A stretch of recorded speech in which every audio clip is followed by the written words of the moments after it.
Hi, Larry. Good day, my friend. Uh, the Strait of Hormuz is no longer open. It's now closed again. So They've announced that recently? they have, yes. So I thought you knew. So just recently they've announced that it's closed again because they make a very valid point, because the US has a blockade on Iran. They're like, as long as the US has a blockade, we're gonna shut down the Strait of Hormuz again. And Trump is saying he's going to keep the blockade until they reach a deal. My position is this is all part of the negotiations. You know, you do this, I do that. You don't do this, I don't do that. That's how I see it. But a lot of people, especially in Iran, are not only more pessimistic, but I was just reading an article here. Iranian media is essentially telling people to prepare. There it is. No, it's not it. Prepare for the worst. Like prepare for the continuation of the war. So either it's a very significant bluff on their end, or they're they're in a different mindset to us in the West. Well, Trump is not serious about seeking a negotiated settlement, and we saw that on Thursday. That so one of Iran's demands was that look, there's got to be a ceasefire in place between Hezbollah and Israel. You can't ignore Hezbollah. Hezbollah has to be part of this. And if it's not, then we're not going to. This process is dead. So the Trump administration, and I'm not sure it was Trump, may have been J.D. Vance, but they pressed forward and put pressure on Israel, and Israel caved and said, okay. So far, that ceasefire has held between Israel and Hezbollah. But at the same time, then you had Scott Bessent come out and announce new sanctions on Iran. Yeah, we're going to collect their money, and we're telling all the Gulf Arabs, go after their bank accounts. And while we're at it, we're going to continue sanctioning Russia and China as well. Now, what I learned early on during my time in government, the purpose of a national security advisor is to coordinate U.S. policy so that everybody's playing from the same sheet of music, that you're not doing contradictory things, like you're not securing a ceasefire on one hand, but then violating doing the exact opposite, because one of Iran's other demands was, hey, end the sanctions. Sanctions got to go away, because otherwise we're not going to talk. And instead they did that. And then, Iran, even though the blockade was announced, it was not a real blockade. I mean, you don't have enough ships. The U.S. doesn't have enough ships deployed to actually do an effective blockade.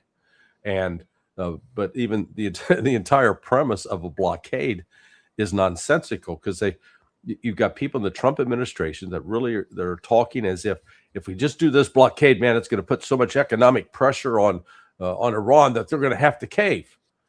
And I'm looking. Has anybody paid attention to Cuba over the last 66 years? We've had a pretty effective blockade on Cuba, and yet, they're still standing, and they don't have any of the advantages that Iran does. I mean, Cuba's an island.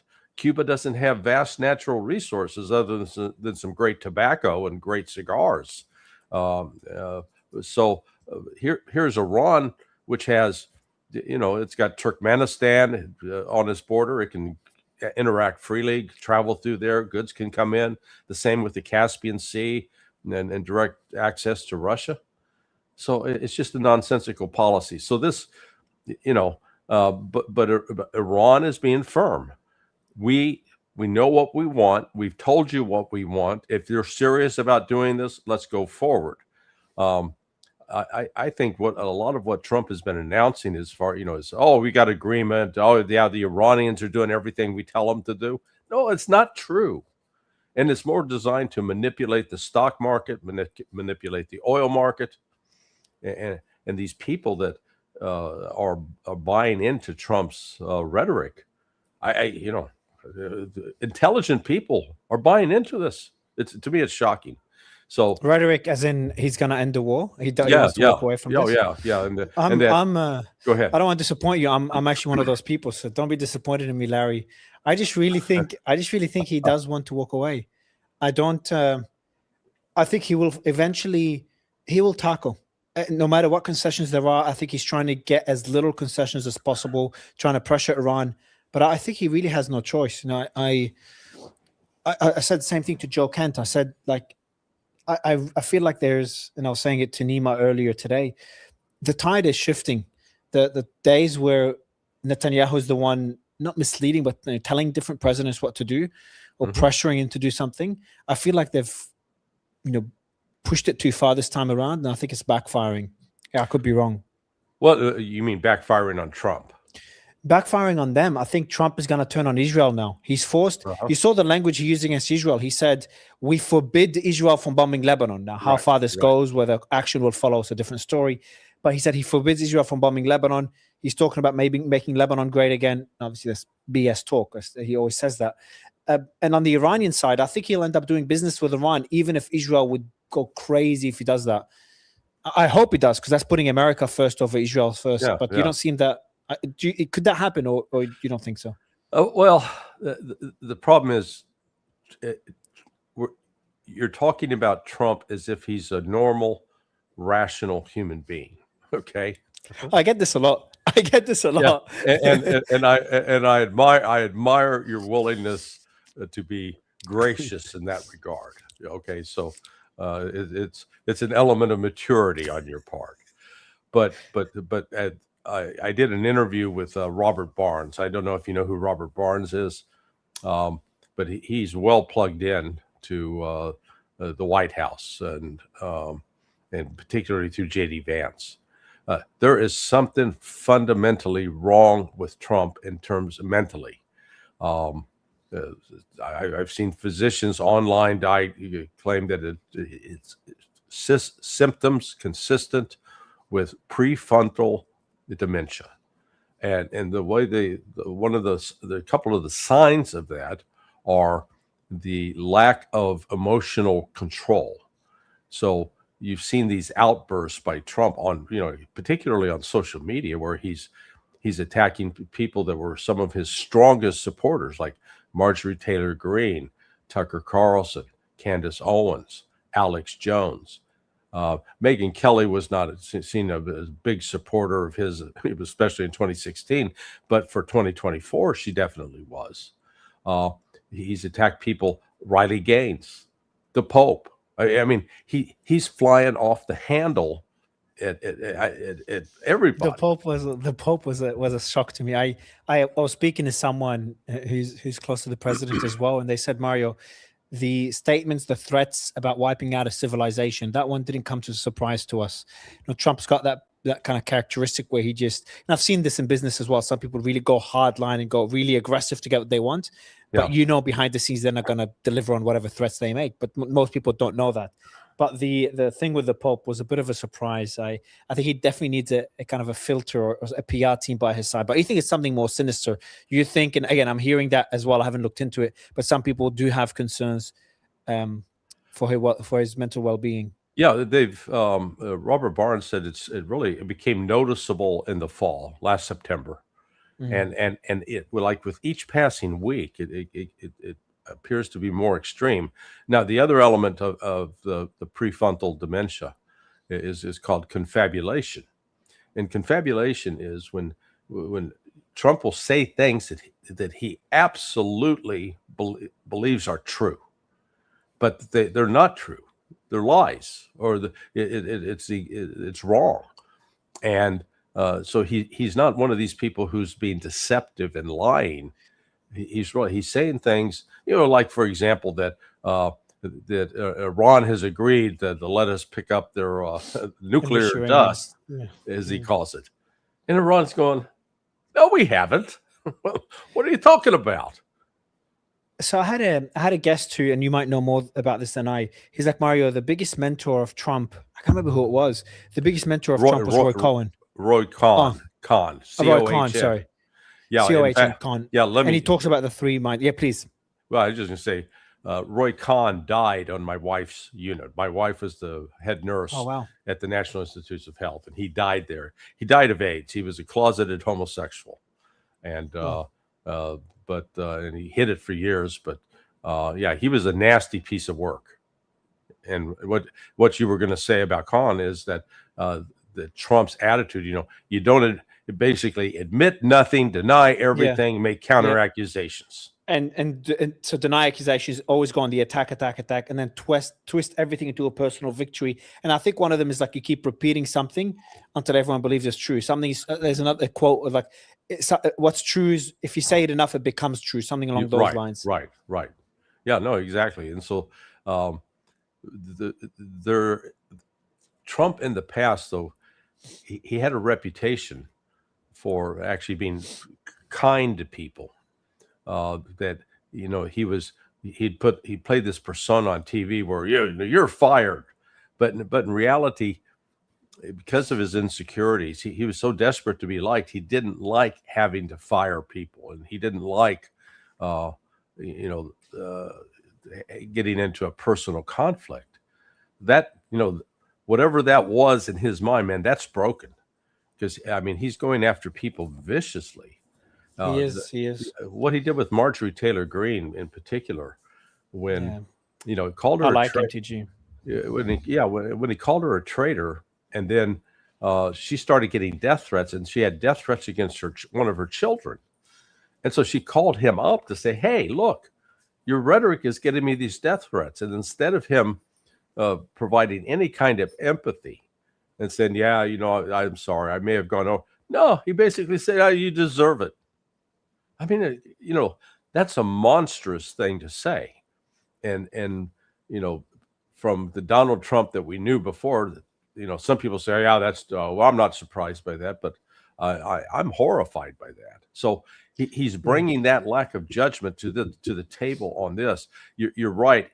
He's looking for an exit ramp, but the kind of exit ramp that exists for him, I'm afraid, would require him to make some admissions or concessions that he's not willing to make. And therefore, I think we're on a path of an inevitable collision. And it is his words have been driving the stock market up. What happened yesterday was just, to me, unbelievable. The Dow Jones went up more than 1,000 points. And the oil market was falling down into the 80s.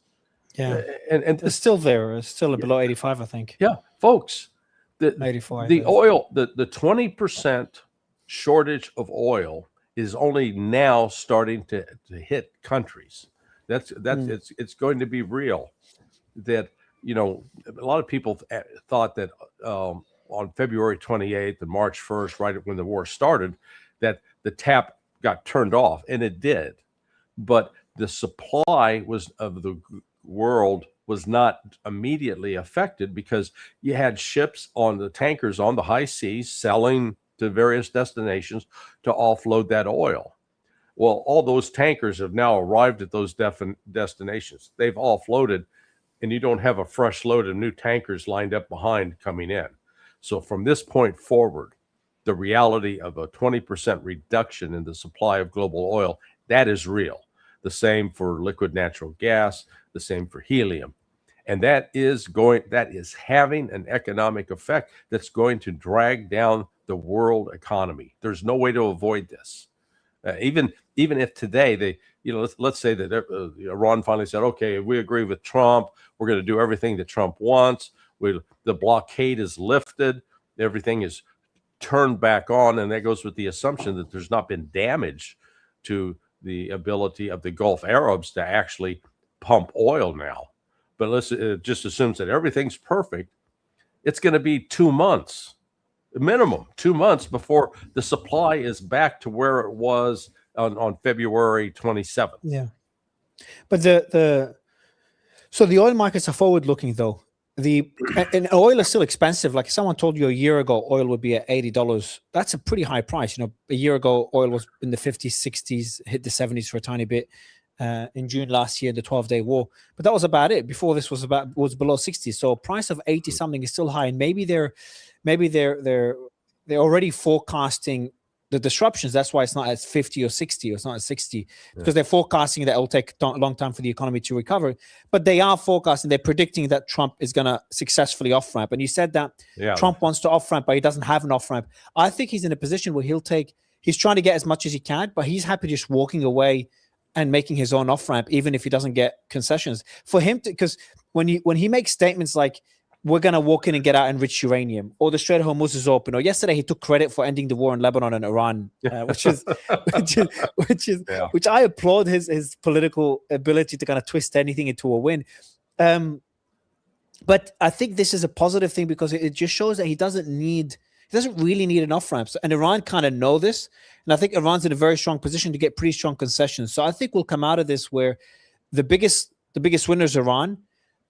The US is somewhere in the middle, and the biggest loser is going to be Israel. That's my prediction.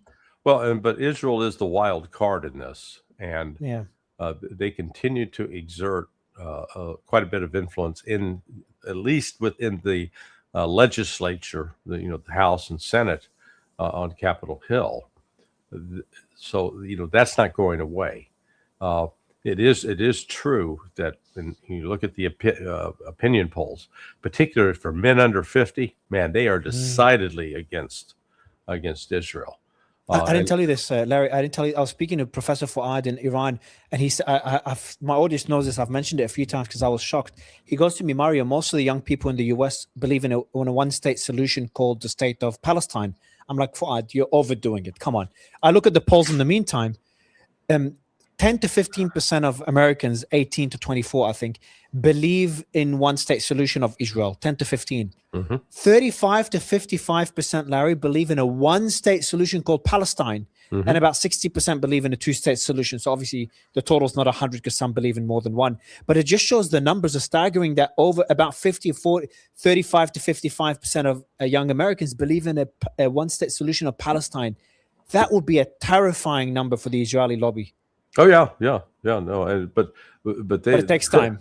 They live in their own little closeted world of delusion. I mean, again, Israel's not a monolith. You have a good number, albeit a minority, of Israelis that want to live and can live and have lived side by side in peace with the Palestinians. But unfortunately, the majority of Israelis are still committed to this notion that they're going to exterminate the Palestinians, and that they have no legitimate claim. And so that's really that's the whole wild card in this. What I think what has come out of this war, which was I don't think certainly anticipated, is the increased activity of Iran on behalf of the Palestinians and Hezbollah. They in the past, Israel wasn't willing to basically send missiles into Israel on behalf of Hezbollah. Now they are. Yeah. They're standing their ground. They said Lebanon is a red line, and I think that kind of indicates the new world order, for lack of a better term, in the region. That Iran's in a position where, for a long time, they've been very restrained, and that backfired on them. Their restraint was interpreted as weakness by the Israelis and the Americans. That's exactly kind of what led to the war we're in now. So we've put Iran in a position where we've told them, hey, your strategy of restraint and avoiding conflict is what led to conflict. What is Iran going to do now? Yeah. Put their foot down when Israel crosses the line. Put their foot down if the Gulf crossed the line. And they're putting their foot down in these negotiations. But look, maybe I'm wrong, because there's a lot of indicators that no. And people smarter than me telling me the same thing. Professor Pape, I keep using as an example. He's like, Mario, he believes the ground operation is imminent. And he's been studying this more than anyone. And he said all indicators are pointing in that direction, because Trump didn't get a win. He needs a win for his legacy. And he doesn't have that. He needs the control of the Strait of Hormuz, of Iran's oil. And Iran is ready for another war. They're preparing for another war. There's cargo planes landing from China. China's delivering air defense systems, allegedly. Man pads almost confirmed. Russia's supplying them. They're clearing the rubble off the missile launchers. They're rebuilding bridges. And if you listen to their state media, Very different discussion. In the US, they've kind of moved on. The war is over. Trump's telling everyone the war is over. In Iran, they're like, guys, the war is not over. We're going to get back to war, prepare for war next week. So I worry that my optimism is again misplaced, because on the American side, Trump is not getting the off-ramp he needs, as you said. And on the Iranian side, they're not getting the concessions they want. And they're more emboldened after their victory, and that them being emboldened means they've just got a lot more incentives to go back into war. They think they've got the upper hand. Well, look, the United States actually has limited military operations. I disagree with Professor Pape on the so-called ground operation. Yes, the United States is considering right now inserting special operations forces to go after the highly enriched uranium.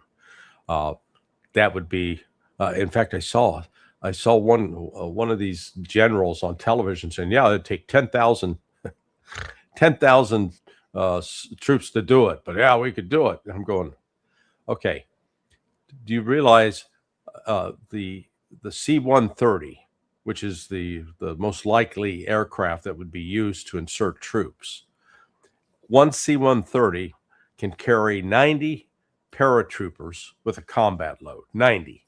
Okay, so just do the math. You've got so you need 10,000 troops. You're going to need, what was that? You're going to need hundreds of C-130s to do that. And then where do they land? Or if you're going to conduct an actual invasion of Iran, because when I hear ground, we've got the ground operations, you're talking something like what we did to Iraq in 2003, where the United States assembled forces, 165,000 in Kuwait and Saudi Arabia, and then went roaring across the border. Well, we don't really have that luxury. We could assemble those troops right now in Kuwait or Saudi Arabia, but they're within range of even the short-range ballistic missiles out of Iran, not to mention the medium-range or intermediate-range ballistic missiles and cruise missiles. So it's just the United States is not in a position. One, we don't have the forces. I mean, the Army's total strength right now is 452,000. What you'd be talking about is trying to assemble a ground force of, there's just no practical ground solution. So I agree. You take that away. What about the Navy? Well, we've seen the Navy, even with the so-called blockade, and I put parentheses around it, because the ships have to stand so far offshore because they're afraid of getting hit by Iran's coastal defense cruise missiles, their short-range ballistic missiles, drones, both underwater, surface level, and then aerial drones. So you basically taken the Navy out of the equation. That just leaves airplanes launching munitions, TLAMs and JDAMs and Tomahawks. But the United States is not even in a position now where it can fly at will over the territory of Iran, because Iran now they've proven, we're told, Trump says, we've wiped out their air defense system.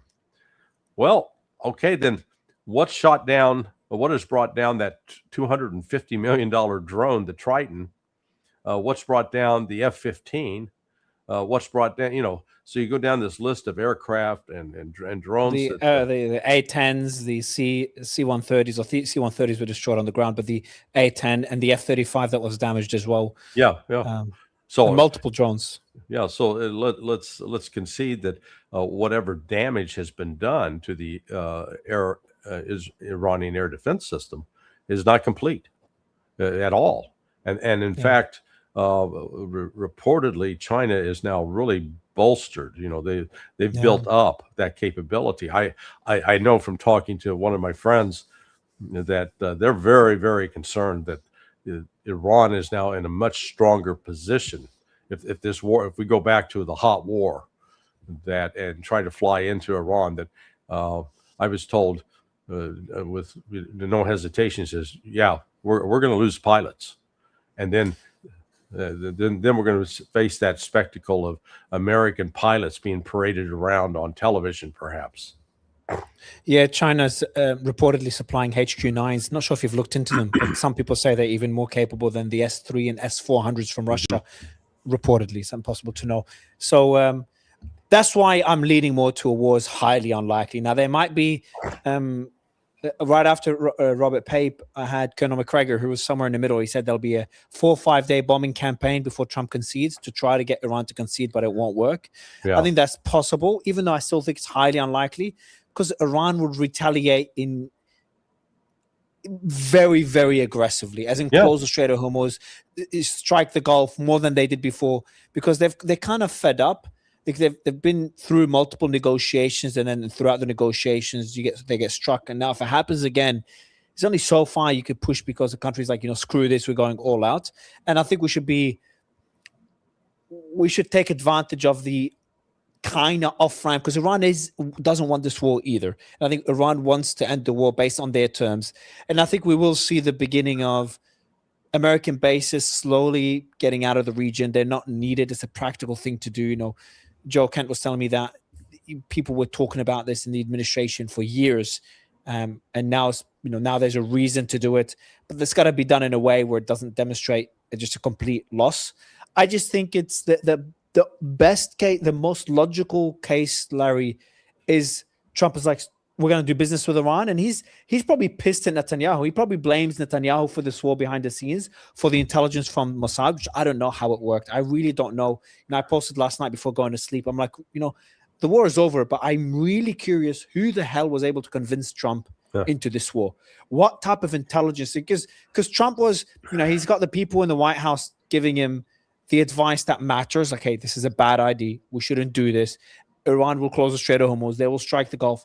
And then there's the people in Mar-a-Lago, the people with the big money, the donors, etc. They're like, this is your chance. You'll be on Mount Rushmore. This is great for your legacy. And I just don't know what tipped him over the edge. But whatever it is, I think he's pretty pissed off now to a level where we will see a very different U.S.-Iran relations. And if, depending on the next administration, it could end up normalizing the relations between the two countries, because there is no reason not to, Larry, other than Israel. Other than Israel, there's no reason for the U.S. not to have the same relationship with Iran as they did under the Shah in the 70s.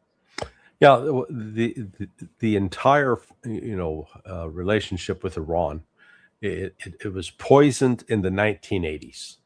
The 1980s really was the critical decade that has completely shaped U.S.-Iranian relations, because it was in the 80s that basically the United States not only backed, we weren't a sort of a passive supporter, we were an aggressive part of Saddam Hussein's attack on Iran and that 8-year war. We provided basically the chemical weapons that were used, or the precursor chemicals that were used to make them. We provided intelligence so that Iraq's military forces would know where to attack Iran. And Iran at that time, was legitimately trying to support Hezbollah. Hezbollah emerged in 82. It was in the midst of this, the civil war in Lebanon. And because the Shia were being attacked, and then when Israel invaded, there was always that tension between the Shia and the Palestinians with the PLO. PLO was very much a secular organization. PLO advocated a two-state solution, and the Hezbollah was coming in and saying, no, just a one state. And so the United States was basically at war with Hezbollah. Hezbollah was retaliating. Iran was supporting them. And so that's where that whole, I'll call it, it's not mythology, but the whole narrative that Iran is a supporter of terrorism, because Iran was supporting Hezbollah, and Hezbollah was in a battle against the United States. I think the term terrorism, Larry, you know more than anyone. It's a politicized, weaponized term in most cases. Yeah, exactly right. It's really sort of meaningless. But out of that, we failed to appreciate, and it didn't help that the pictures. If you ever saw the pictures of the Ayatollah Khamenei, I mean, he had this very angry, he wasn't like Uncle Co. He wasn't a warm, cuddly kind of guy. And so then the mythology that Iran was the strict, religious, fanatical, Sharia law kind of place. And I just saw, I think it was Reuters or somebody just shot a news story in Iran where they're going around talking to people on the street. And 90% of the women that appeared in this video, they didn't have head coverings. Walking along, and so Iran is actually lightened up. It is not that even severe. if, but Larry, even if it has it, I think if you're going to criticize Iran because they force women to wear hijab, I believe in secularism. I'm an open-minded person. That was in Saudi. No one was talking about Saudi. You can criticize them for that, but that's not a reason to want to force regime change in a country because you don't agree in the way they run their country. Correct. Countries evolve at their own pace. I want to read out something I wrote. When did I write this? About a week ago. On how, so that was April 15th. No, 3 days ago. Wow. Okay. So I've said this before and I'll say it again. Trump made a mistake starting this war, but made the right decision ending it and can still turn it into a win for the US and the region. This is how. One, accept a proposal similar to the pre-war Oman offer, which includes an essential dismantling of their nuclear program. So Iran was open to give up their nuclear program to an extent, for a certain number of years. In the Oman negotiations, they were open to do that. Yeah, and if they agree to do that, Trump should take that. So that's number one. Number two is offer to unfreeze Iranian assets and lift the sanctions in exchange for Iran dismantling their proxy network or their allied network, especially Hezbollah. So I think there could be a deal where, depending what the financial compensations are, Iran may accept to dismantle Hezbollah as a military wing, obviously with security guarantees for Lebanon. I think Iran would stand their ground this time around for that. Mm-hmm. And I don't know how those guarantees would look like. And for Hezbollah to merge with the Lebanese military and remain as a political bloc. But in return, Iran has to get some concessions from the US, and that involves significant amount of assets that are unfrozen and the lifting of sanctions. Number three, so it's only 4 points. Number three is an optional point. Allow a very temporary Iranian booth, a toll booth at the Strait of Hormuz, which is, he's already done that. They're charging a toll right now for ships as part of the reparations. And if lucky, Iran may kick back a small percentage of the process to the US, which I don't think will happen. And lastly is force Israel to withdraw from Lebanese territories as Hezbollah's military wing gets dismantled. So essentially, unfreeze Iranian assets. Iran may give up on their proxy network as a strategy. That depends on Mushtaba and how he's going to approach foreign policy. And the nuclear program go back to the Oman offer and just walk out. That's it. No need to do anything. Keep the regime as is. Let Israel take care of its own security. Iran would not attack Israel. The Palestinian issue is another thorny issue, which also needs to get resolved. But I think that should be separated because it's a lot more complex. But I think if he does that, we can look at this and say, maybe it's a win. Assuming he does the impossible, and that's be able to get Israel to pull out of Lebanon and merge Hezbollah into the Lebanese armed forces. Right. What do you think? Well, I agree with you that, that is one, that's a proposal that could work. Do you think Iran will accept it? I don't think Iran will not accept having to cut off assistance to, what we call the proxies, to the Houthis, to the Hezbollah, and to Hamas. The one thing about Iran is that they've actually been pretty principled, in their support of external groups, in contrast to the United States. The United States during those 1980s, at the very time that we're basically helping Iraq carry out war against Iran, we then get into the arms for hostages deal with Iran-Contra, where we're giving Iran weapons to kill Iraqis. This is a disgusting war. It's a disgusting war. Yeah. Well, it's just, I hate to say this about my country, but we've had no concern or regard. We view people from other countries as mere pawns to be used, whatever's the expedient issue at the moment, without any kind of genuine concern. We treat them like they're subhuman. And so if we kill a bunch of them, who cares? No, there's no sweat off our nose.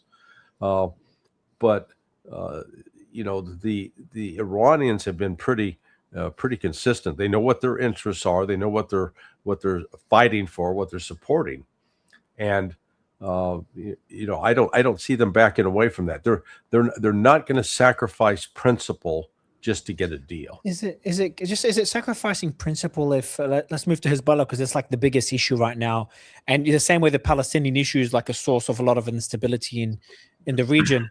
Probably the biggest source. A close second is right now Lebanon. It's an indicator of where the region is heading. When we saw a few years ago, it was like a power struggle between Saudi and Iran in Lebanon. Saudi supporting one group, Iran supporting another, and Iran won that power struggle because Hezbollah has the most influence and the most representation in the government. I don't know how Lebanon pulled off a democratic government despite all the instability and it being a failed state. So I applaud them for that.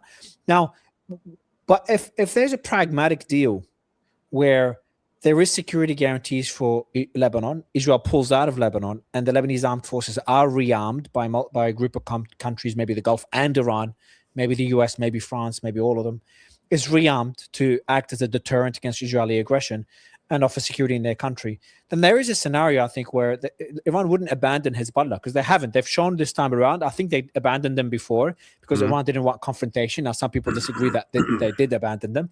I think they did. But this time they're not, because they know they're in a strong position and they know the strategy of restraint backfired. But I wouldn't consider it abandoning if they continue supporting Hezbollah, but then you say, Hezbollah, we need you to merge with the Lebanese military, the armed forces that is very popular with the people, and we managed to broker a deal that offers you security that Israel will pull out or has pulled out of the territory, and then we'll rearm the Lebanese military. That could be a solution that is not abandonment, but more of a pragmatic solution that avoids Lebanon continuing to be a battlefield, which then maybe leads to a broader... Because once we see the shift of power from Israel more to Iran, and maybe normalization between the Gulf and Iran, that could... The indications of that working could begin in Lebanon, which is that main battlefield of the proxies. Not sure if that makes sense. Yeah. No, look, Lebanon is such a tragic country in terms of, I mean, it's always been caught in the middle between different competing forces. I mean, back in the 80s, you had Bashar Assad in Syria, and his father Hafez first, and then it was Hafez at the time, I guess, was the big problem.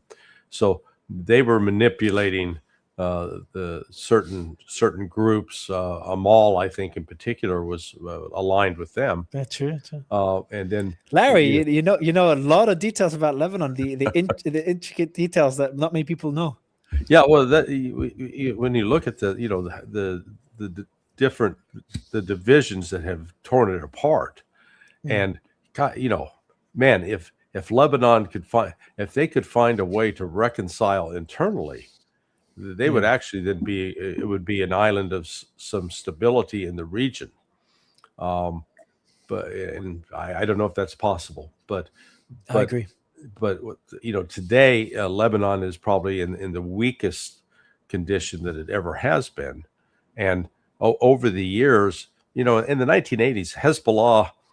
Let's call them more. I'll say they're more of a criminal outfit. I mean, they were a militant.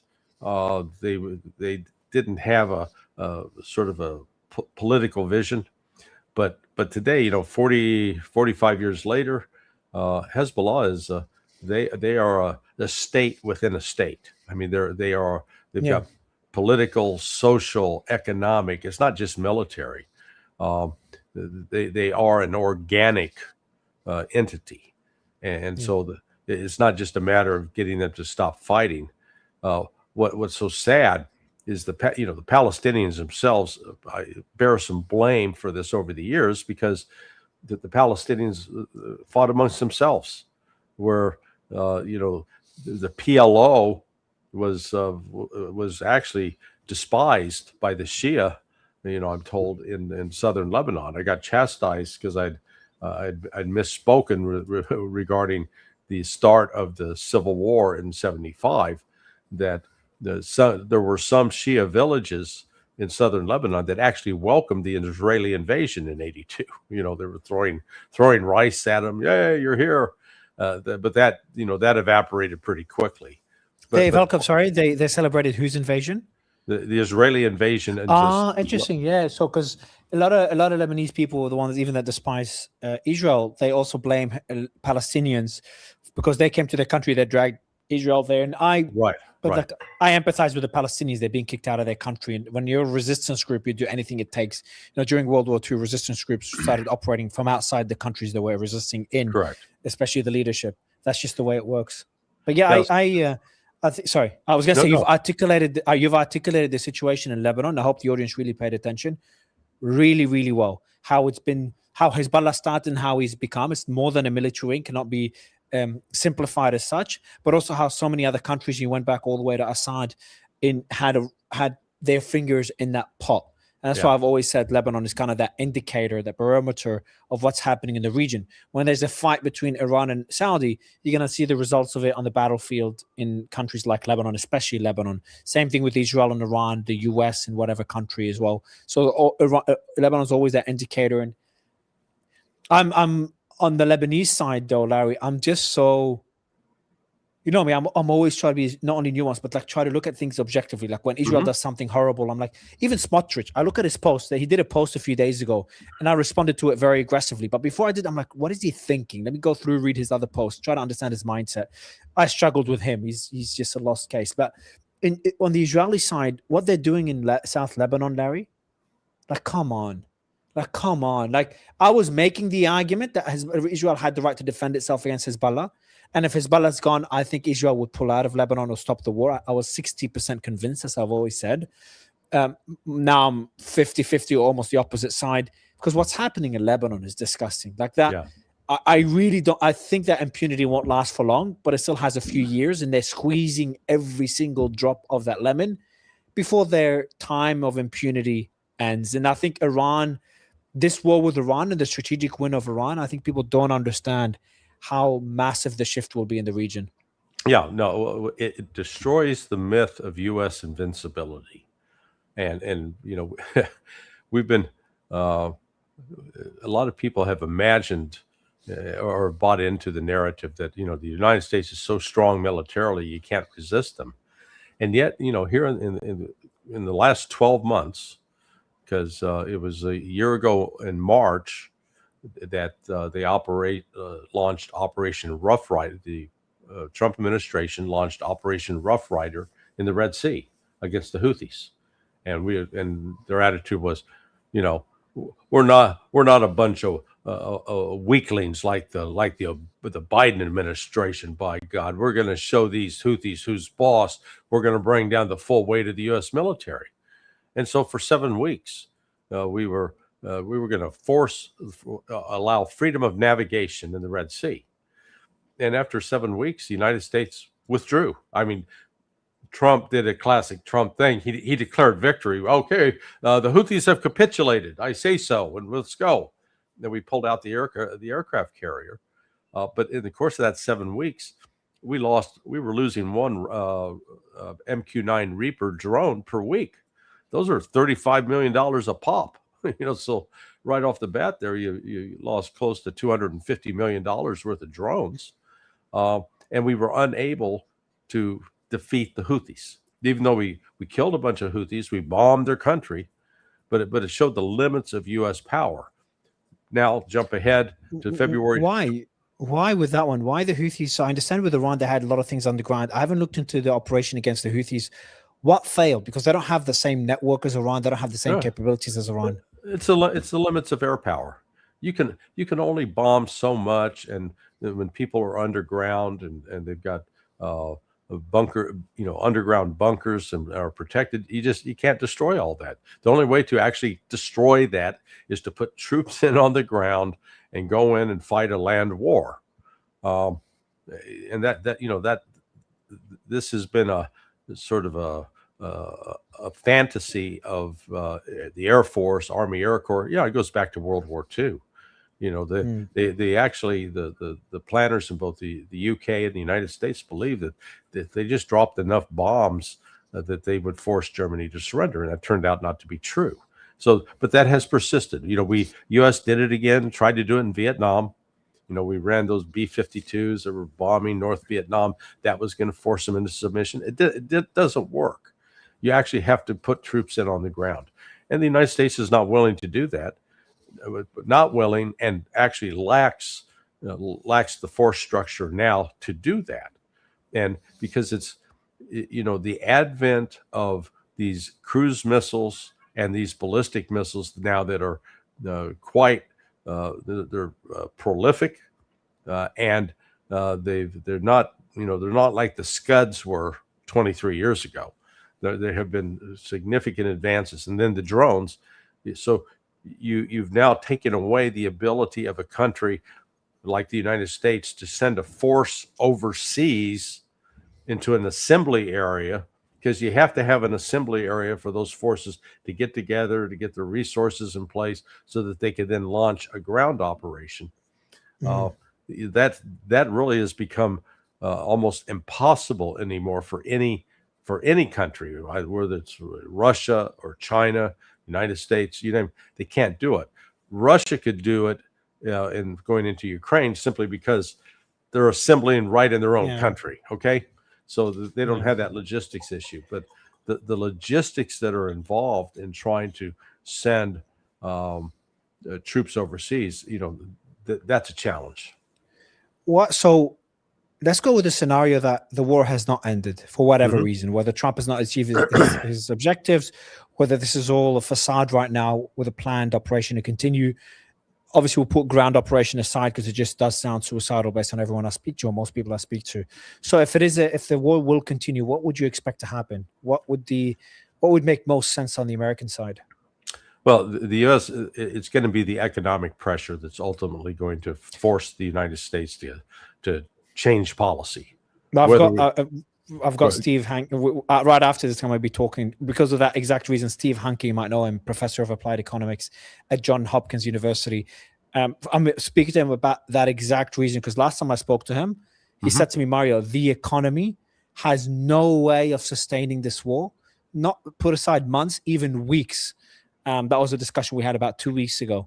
So I'd very agree. Important point. Yeah, I'd agree with that, because we're not talking about localized effects. We've had a significant disruption in the supply chain, and Commodore Steve Jeremy, I don't know if you know who he is. He appears frequently on Danny Davis's channel, but he was a naval officer in the British Navy. But he presented a chart last week that showed the correlation between energy, GDP, and I forget the other aspect, but basically this drop in supply of energy, that the GDP is going to follow that same angle, the same direction. And so what we're looking at here is, it's not just an isolated disruption.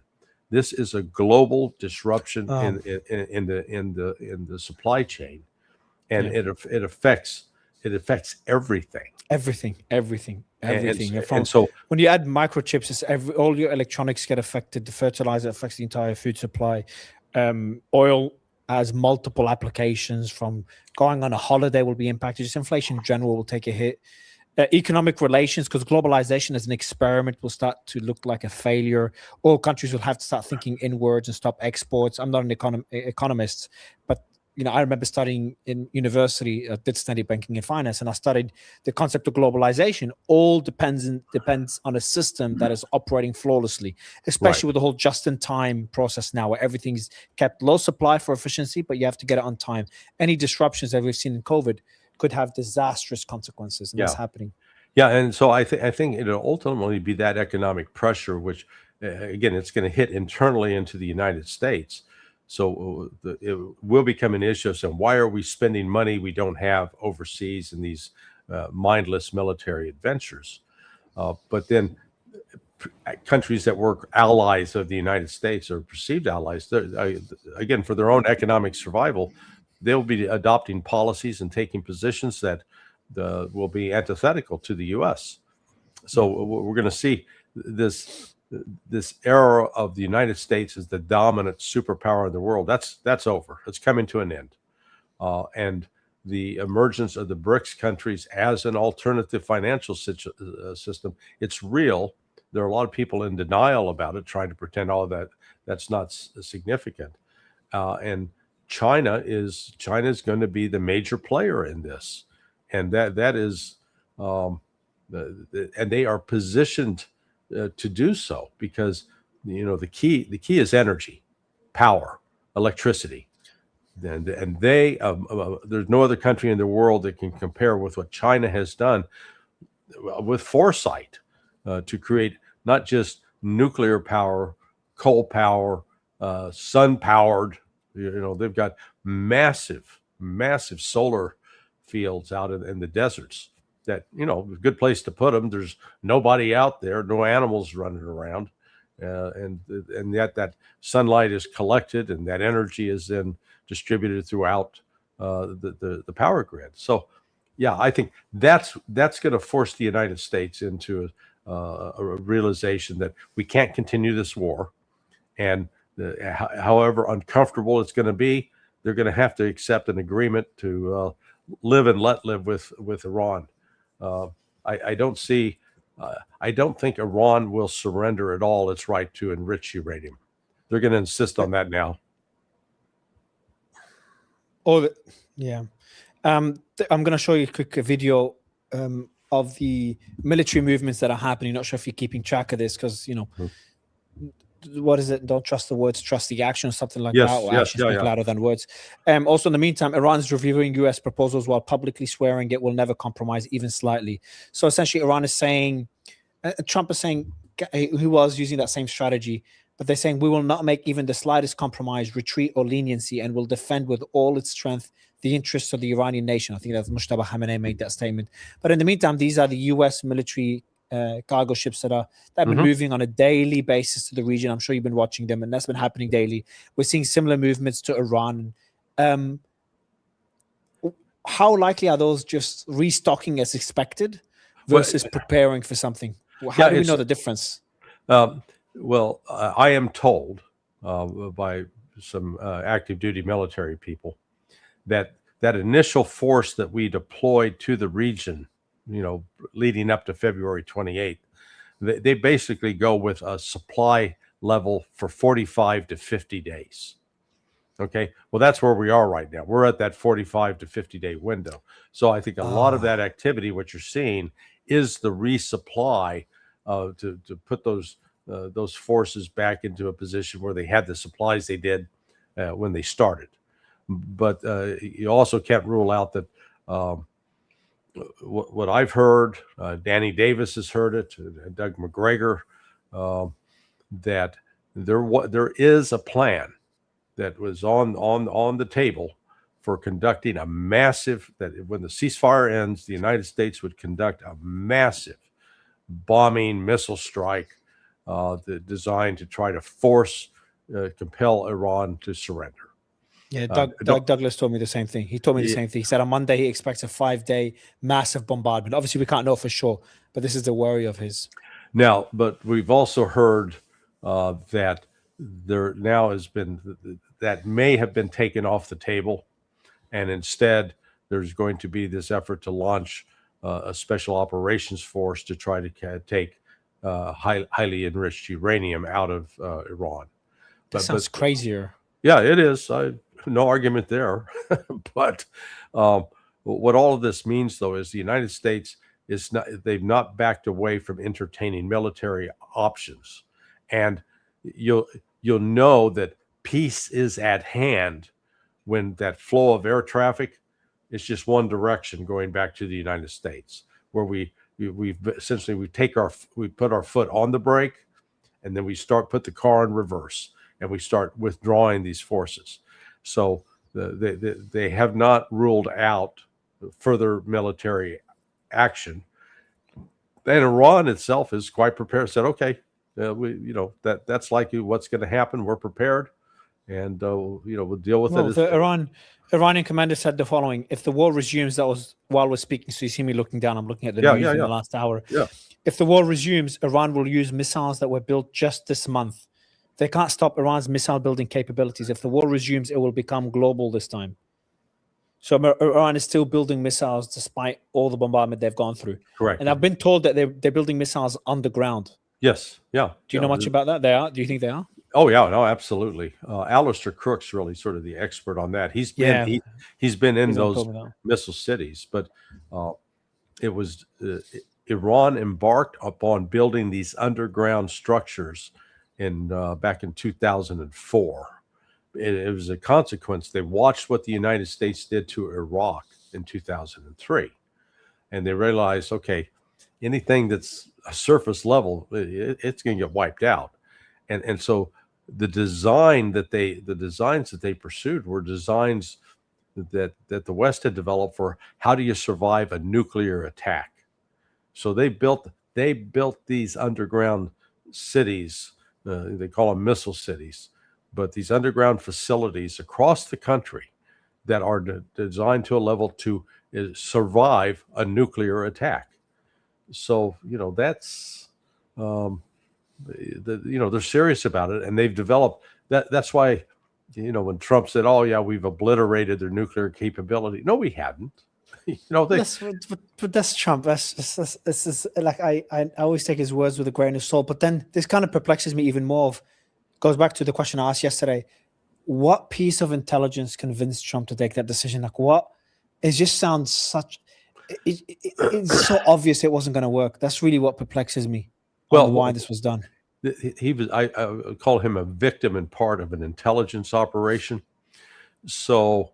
The USAID, National Endowment for Democracy, with the CIA and MI6 working, if you will, behind the scenes, they set up this company that did online polling because they claimed that you can't do conventional telephone polling. Call people up and say, "Hi, we want to know your opinion on this." They said because in Iran, people were too afraid to tell the truth. So they set up this company that did polling over the computer, which I think is equally nonsensical. Anybody that's ever had a teenage boy or girl know that a lot of times they'll get online and pretend to be an adult in chat rooms and such. So you can always use deception. But that polling produced results that said that 80% of the Iranians were opposed to the Islamic Republic, that 80% would rise up in support. And so that was CIA messaging, but it became the truth, what was believed. And so here's the head of Mossad telling Trump, "We've got it. This is guaranteed. 80% of the Iranians are going to rise up, and if we decapitate the leadership, you've got this mass of Iranians that'll be freed. They'll be so happy to be free of this oppression." And he bought into it. It was a lie. It's not true. But no one tell him, "Hey, Mr. President, there's 100 years of examples of an air operation alone failing to achieve regime change." Just anyone being able to give him that simple fact. That's what really perplexes me.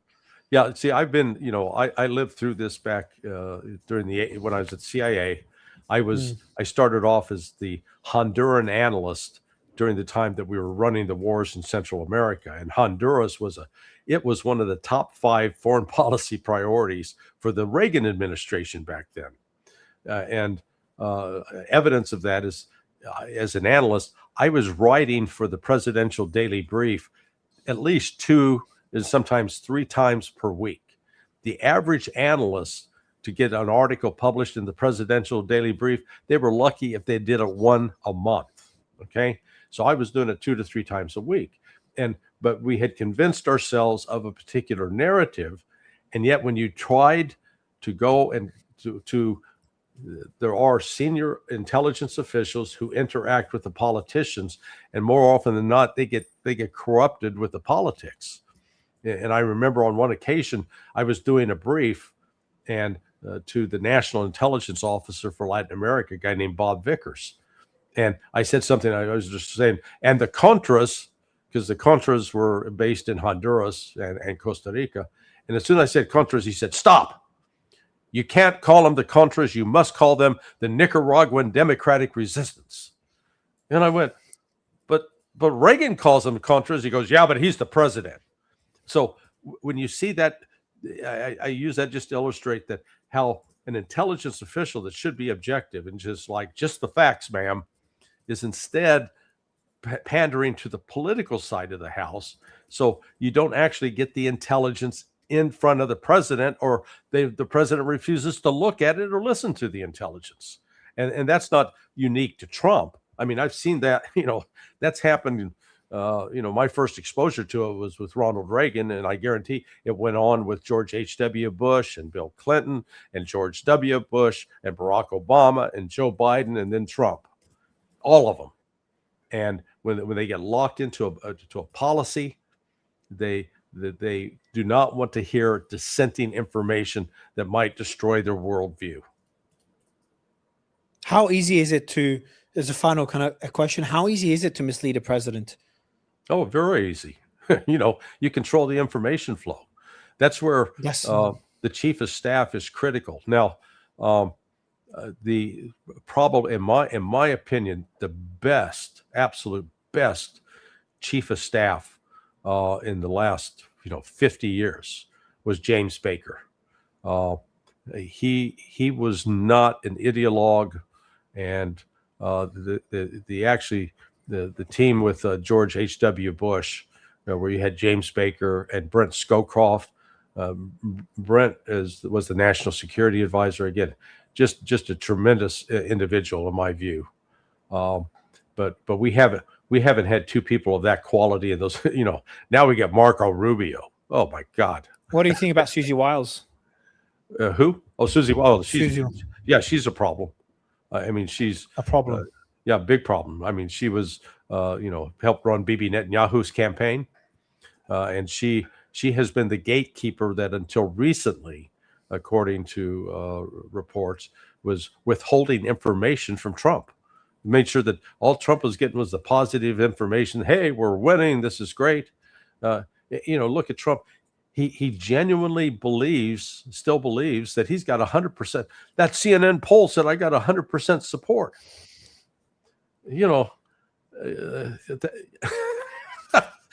At that point, you got to say, sir, I think you're being lied to, because you are shedding support like a dog with long hair sheds their hair.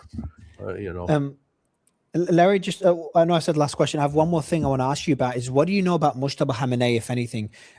It's been very hard to get any information about his well-being, his state of mind, what his policy is. So mainly about his policy, how do you think he'll be? Similar to his father? Will there be differences? How do you think the war's changed his mindset or his approach to foreign policy? Well, no, I think he'll be much harder than his father. You remember, he's a combat vet. When he was 17 years old, he joined the Iranian Revolutionary Guard during the Iraq-Iran War. He joined in, I think it was 1987.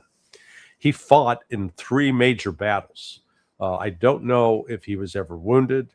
I don't know if he was ever present when chemical weapons were used. I would imagine that was true. But he forged relationships with IRGC. Remember, the guys that he was with, so we're talking 40 years ago, and you're 17, 18 years old. Now those guys are 58, 59. They're your friends. And so there's nothing like forging friendships in battle. That when you are with a group of men and young men, and you're facing life and death, one of those attacks that he was faced with was carried out by the MEK. Remember the Mujahideen Aqal? Which now is supported by the CIA, funded, supported, backed. So he brings he's not just a religious scholar. And he's not one of these silver spoon kids, just because his father was the supreme leader.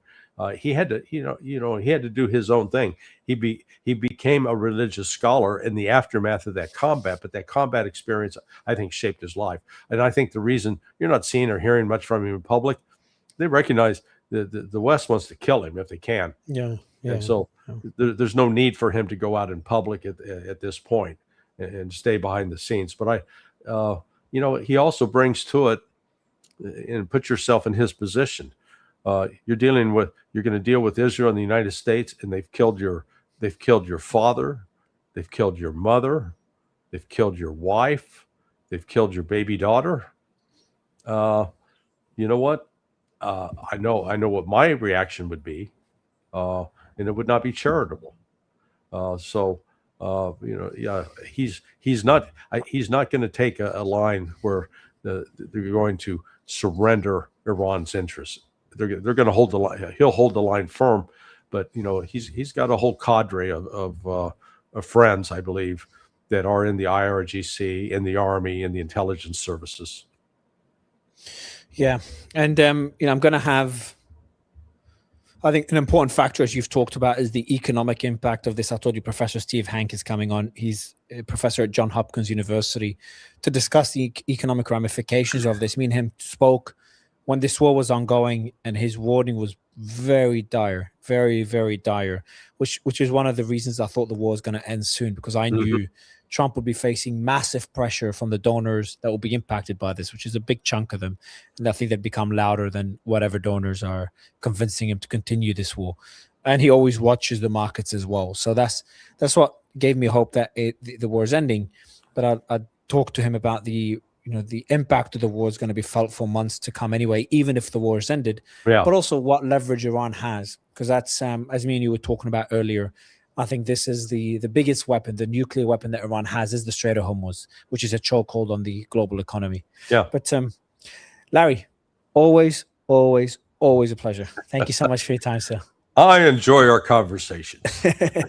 Thank you, man. I appreciate it as always, Larry. Thank you. All right, man. We'll talk later. Bye-bye. Bye-bye. Bye-bye. All right, everyone. We've got Professor Hanke coming on now to discuss the global economy. Professor, last time we spoke, Professor, we were in the midst of the war, and we're talking about where the economy is at, and you gave us some pretty dire warnings, very, very scary warnings. Now we're at a position of ceasefire, potential continuation of the hostilities. My first question will be for you, Professor, and good to have you again. Thank you for your time. My first question for you is, what is the state of the economy now? Well, the state of the economy is worse than it was the last time we spoke.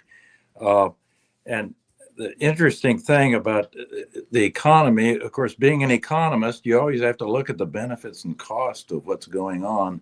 And this week, the main news that's essentially been unreported is that the Director of Office and Management and Budget, Russell Vogt, testified that when asked how much this war with Iran is going to cost, he said, well, we don't have any idea.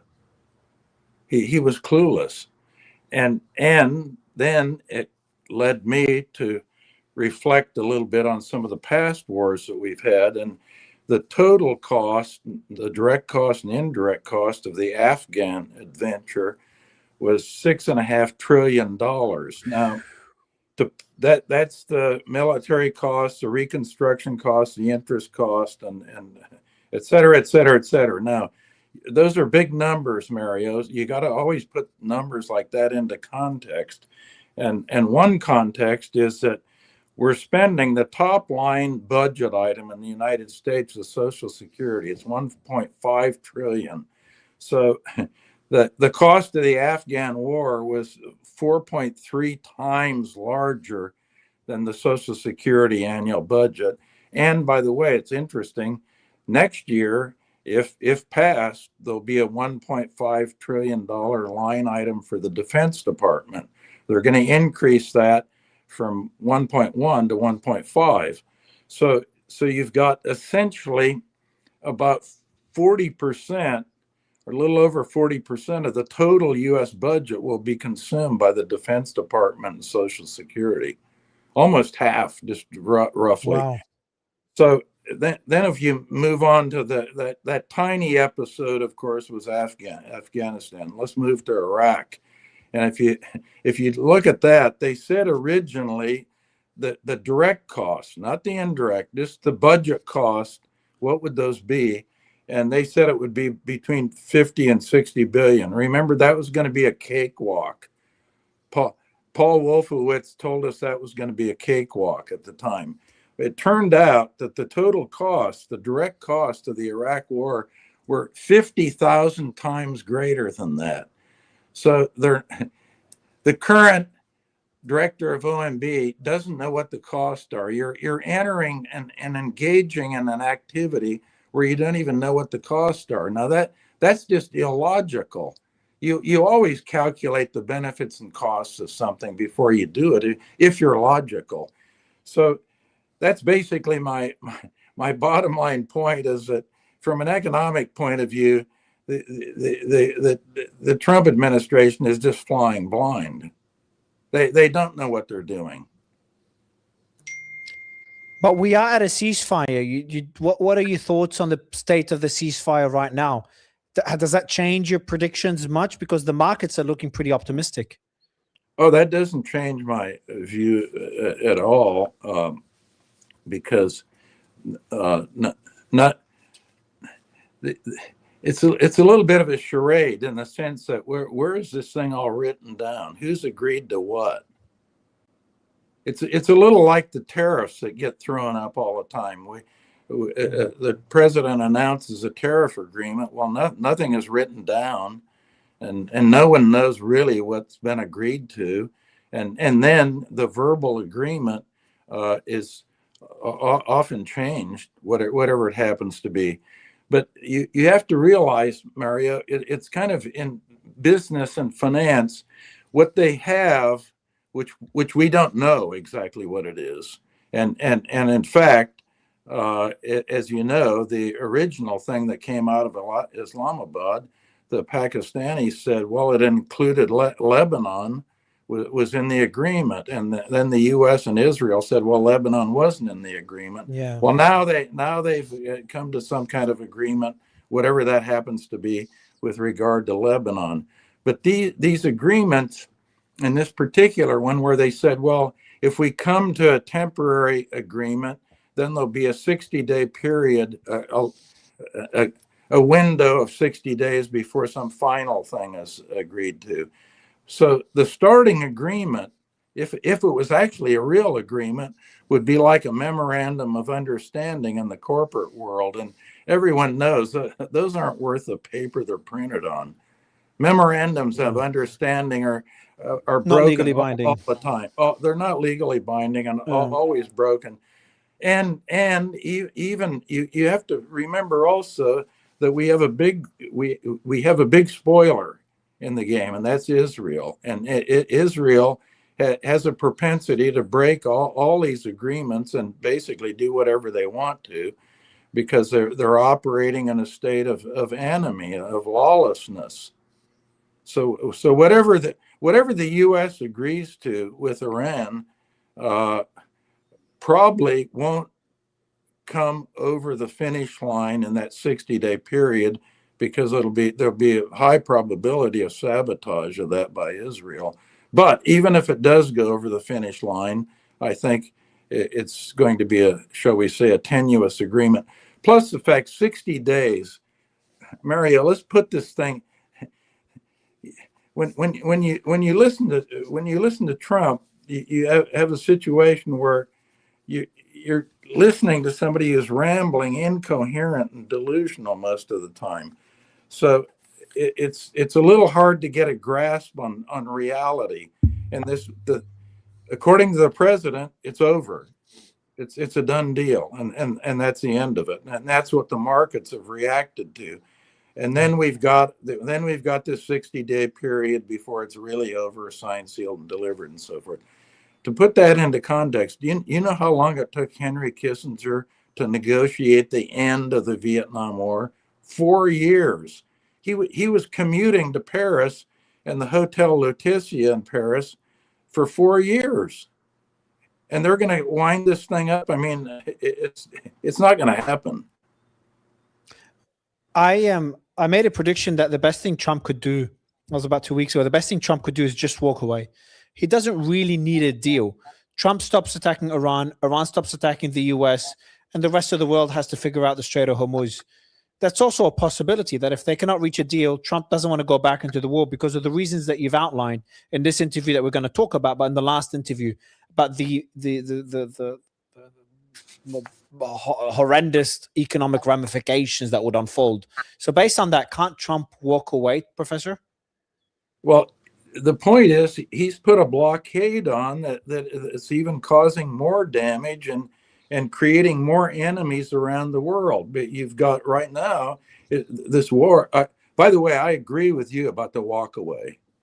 You just walk away and say, and you also have to remember that Trump was trained by Roy Cohn, and Roy Cohn is his 4 rules are: 1, attack, attack, attack; 2, deny, deny, deny; and 3, whatever happens, victory, victory, victory. So you walk away and victory, victory, victory. Okay, that's what you do, and that would stop imposing cost on everybody around the world. Because when you impose a cost on somebody, Mario, again, just talking economics here, you make an enemy. If I impose a cost on you, I'm not your friend. And what do you have? You have already pivoting away from the United States big time. Indonesia, the president of Indonesia, Prabowo, who is an old friend of mine, because, as you know, I was President Suharto's chief advisor during the Asian financial crisis in 1998. So Prabowo, he's come out and said, fortunately, Putin is playing a positive role in this whole affair because he's supplying us with oil and gas. And by the way, the Russians end up being big winners. They're not only selling oil at high prices, they're actually not selling them at discounts anymore. They're actually getting a premium. They're selling them at a premium price. And so you have Indonesia, South Korea, Japan, Philippines, India. All of those countries have been under the gun with the United States, so to speak. Costs have been imposed on them, and now they're pivoting away. So they become, shall we say, I'll say it diplomatically, they become less friendly to the United States than they were. So can you say it less diplomatically to understand how bad it is, the relationship? It's bad, but you have to also remember, again, putting things into context, the United States is a great power along with Russia and China, and it's a particularly great power in the sphere of economics and finance. So even if you pivot away from it, you can't really move too far away from it, if you see what I mean. Yeah, there's a defense treaty. Have you seen the defense pact between Indonesia and the US that was announced a few days ago as well? Yes. So they're all sorts of entanglements, and again, the defense agreement is one thing, but it's the finance. The U.S. is the largest liquid capital market in the world, and it's just, where are you going to go? Switzerland? Well, a lot of people are going to Switzerland, but it's a tiny economy, a tiny financial. Switzerland can't replace the US. The only countries that could replace the US are Europe. China cannot, or you just don't have the same security there with money sitting in China. So there's no real. I just don't see there's any alternative to the US or the US dollar yet.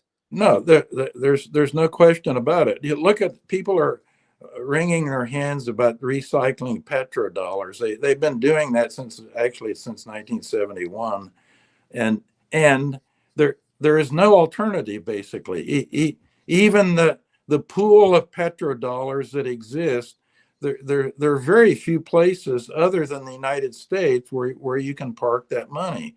It's been diversified to some extent over the years, that petrodollar money. But still, almost all of it's in the United States, and why? Because that's the only place you can be. All right, so Professor, because there's a lot of questions I want to ask you, but I want to go back to the economic ramifications of this. What happens if this war continues? Because when I speak to people in Iran, or I look at what is being stated in state media in Iran, including some people in the US and in the West, a lot of people disagree with me and they think the war is not over, including, and I've mentioned him a lot, Professor Robert Pape, who studied, who's war gamed Iran for over 20 years. He's predicted what we're going through right now. He's been right so far. He believes the war is far from over. I'm on the optimistic side. I'm very confident it's over. But if it isn't, if those people are right, if the Iranians decide they don't want the war to end, they want to pressure the US further, or if Trump decides to bomb Iran one last time to have them concede and fails at it and gets dragged into it because Iran responds very aggressively and does not stop their attacks, So if we get bogged down in a war, Professor, then what? How bad could things... How much worse could they be for the global economy? Because we're already seeing the ramifications of the war in many countries that have been rationing, working from home, learning from home. Flight tickets prices have skyrocketed. Petrol stations have been emptied and with lines in different countries. So we've already felt the impact after only 40 days. How would that look like if we do see a 3, 4, 5-month war, which would involve the Houthis and the Bab el-Mandeb Strait? To make a long story short, Mario, it would look a lot worse.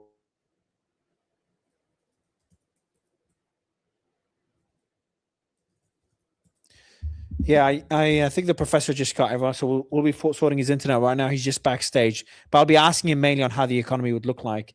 And the answers, he was already saying it will be a lot worse than what we're seeing right now, and it could. We really haven't seen the economic ramifications of this war. I don't think people really understand how much worse it can get unless you're really following closely, from the price of food to the price of just going on a holiday or travel in general, to the price of the electronic devices. Not only prices, the shortages of electronic devices like your phones. Be asking the professor about it in a bit. In the meantime, let me just give you guys an update on the latest developments when it comes to news while the professor comes up. Should take a few seconds. I'll give you an update on the blockade by the US. The US ups the ante. It's now reportedly hunting Iranian-linked ships anywhere on Earth. 15 plus warships, 10,000 troops ordered aboard and seize vessels carrying sanctioned cargo, no matter where they sail. So, Professor, how much worse could it get? Okay, well, Mario, we just blacked out, as you saw. I think that might be a good way to summarize what would happen if it continued. So it would obviously get a lot worse. Exactly how much worse, I don't know, but it would go from bad to very, very bad.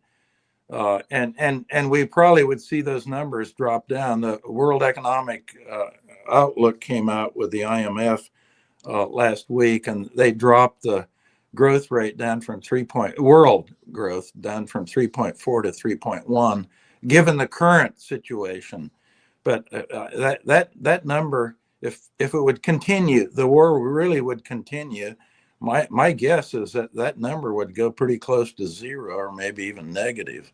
It would just be a mass, a cataclysmic thing that would happen. But looking at maybe how to get out of it, I do think that one thing for sure, and I think the way everyone's going to have to swallow this, if there's some kind of agreement with the Iranians, there'll have to be something like an international conference, to something like the Montreux Convention of 1936 that settled the Dardanelles and allowed Turkey to have essentially the sovereign rights over the Bosphorus and the Dardanelles, and Turkey manages it. So what that would be, I think, the ideal solution. Iran would end, the war would stop, and there would be a convention to deal with the strait, and Iran would end up with the management responsibilities, as Turkey has. That's crazy. That's crazy. So, well, I'm trying to think of a way out of the thing to keep the.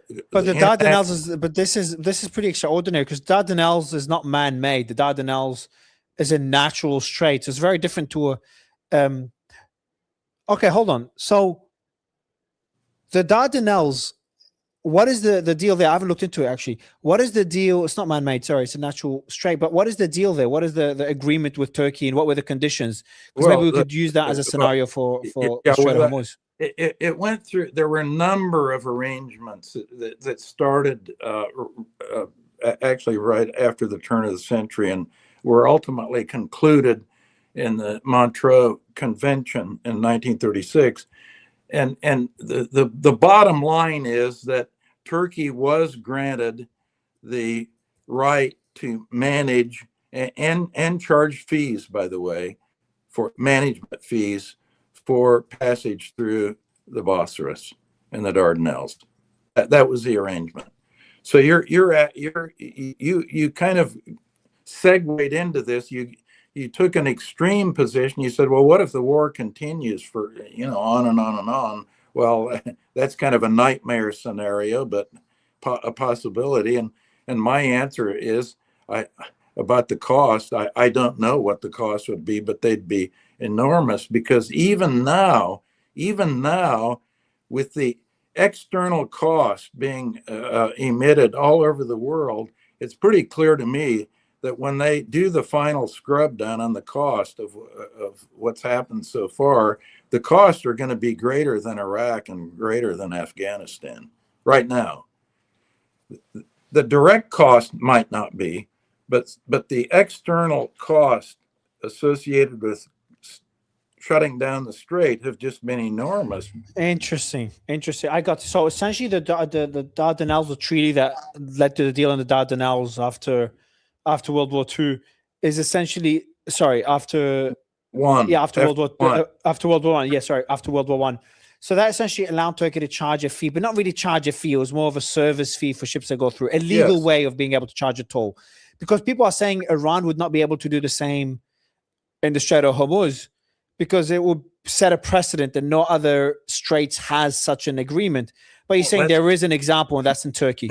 Yeah, well, that's not true. The big problem with the press is Hanke's 95% rule. 95% of what's in the media is either wrong or irrelevant. So there is a convention, a very famous one actually, and there was a lot of back and forth for almost 35 years with what was going to happen with the Dardanelles, and Turkey had originally, of course, the British were very involved with the thing, as they often are, and they were attacking basically the Ottoman Empire, and they wanted Turkey out of the thing completely, with nothing to do with it. And the final resolution was the Montreux Convention, and so that is the precedent. And as you know, things move pretty smoothly through the Bosphorus. It's a great piece of water. So we could have something similar in Turkey, in Iran. That would be extraordinary, though, Professor. That gives us so much leverage for Iran. The Strait of Hormuz is significantly more important, obviously, than the Turkish one, the Bosphorus one in Turkey. The Dardanelles one in Turkey. It does, but you have to realize that the reality of geography. You can't move the Strait of Hormuz away from Iran. Yeah, but this is such a tragedy for America's interests. For decades, that wasn't the case. For decades, Iran accepted not to charge a toll. The US decides to attack Iran, and then the future since that point is Iran charging a fee for the toll and essentially enforcing their control of the Strait of Hormuz. That is a pretty extraordinary change in the shift of power or balance of power in the region. Well, this is what you and I are kind of grappling with here. If you go to war with somebody, or you take any kind of action, as an economist, you want to look at the benefits and cost. And any logical decision, whether it's economic or non-economic, you look at the benefits and costs and try to tally them up. The costs are clearly something that the Trump administration never looked at. They don't even know. They don't even know. The director of the Office of Management and Budget, testifying this week, said he had no idea what the bottom line cost would be in a budget.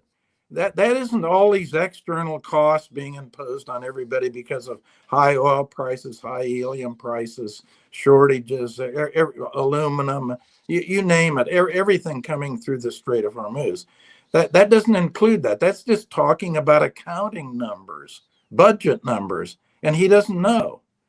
That means they don't. If they don't know about that, they certainly don't know about what you and I are talking about. Professor, Right? it's just so, Professor, you've advised the president, more than one president. How did this president of the most powerful military and economy in the world not get basic advice that everyone I spoke to before this war knew? The Strait of Hormuz will be closed. The economic impact will be tremendous. Iran has been preparing for this war for decades. Iran would strike the Gulf. Regime change does not work from air operations alone, air bombardment alone. How did he not know this, Professor? And I don't accept someone that says Mario Trump is losing his mind. I just don't think. I think that's an oversimplification, because there's been previous leaders that made stupid decisions as well.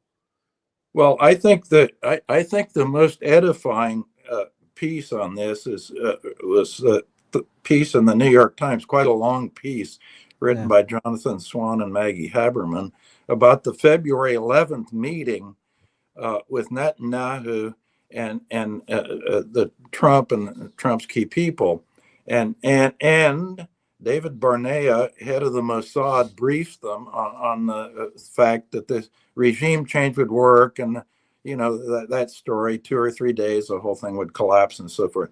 Well, let me quote what the advisors were telling Trump at the time. You had 3 key ones. John Radcliffe, who's the head of the CIA, as you know, he said that Barnea's presentation was farcical.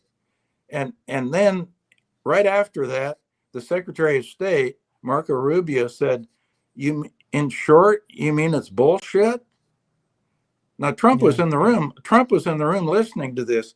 Now, the one that seems to get good marks, which I don't agree with, is that the head of the Joint Chiefs of Staff, General Cohn. Everybody says, oh, he's warning and so forth. If you read the reportage in the New York Times, it concluded after Trump was listening to Cohn, they said, well, Cohn failed to directly tell Trump actually what he thought with regard to going to war or not. He never gave a red light or a green light. He gave no light. He was a worthless advisor, basically. If you're advising, you have to say yes or no. You can't say nothing. That's always been what I've done when I've been dealing with heads of states or finance ministers and economic ministers, that sort of thing. You tell them what you advise them, and they have to make the decision. You're just an advisor. So Trump is making the decision, but he clearly did not listen to the Radcliffe, the head of the CIA, and he didn't listen to his Secretary of State either.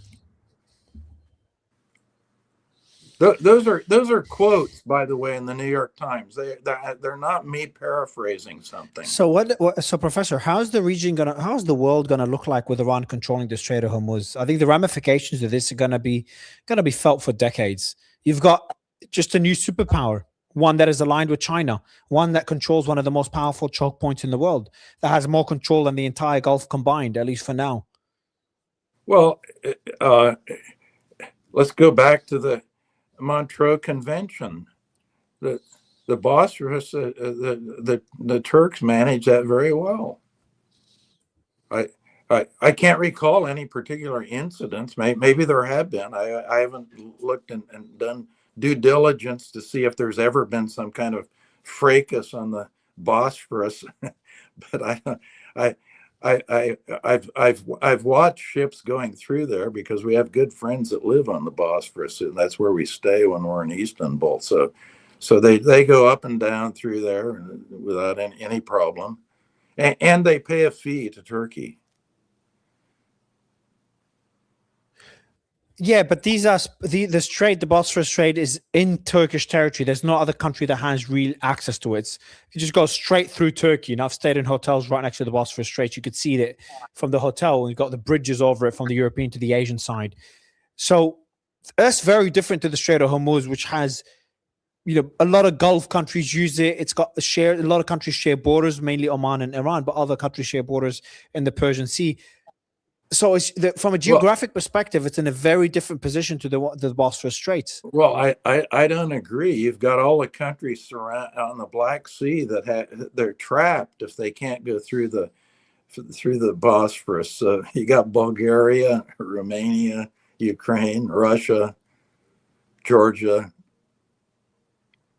What's the? I don't know what the difference. I mean, those would be like the Gulf states. All those surround the Black Sea is essentially like the Persian Gulf. I mean, it's a body of water surrounded by other countries, and there's only one way to get in and out, the Bosphorus. But you're talking about the Bosphorus Strait is important, but it's not as important. The Strait of Hormuz is the most important strait, not far, even more important than the Strait of Malacca for the global economy. So I'm not saying it's legally not feasible. You've given an example where it is feasible legally. It's been done before. There is a precedent. But what I'm saying, the repercussions are pretty significant. I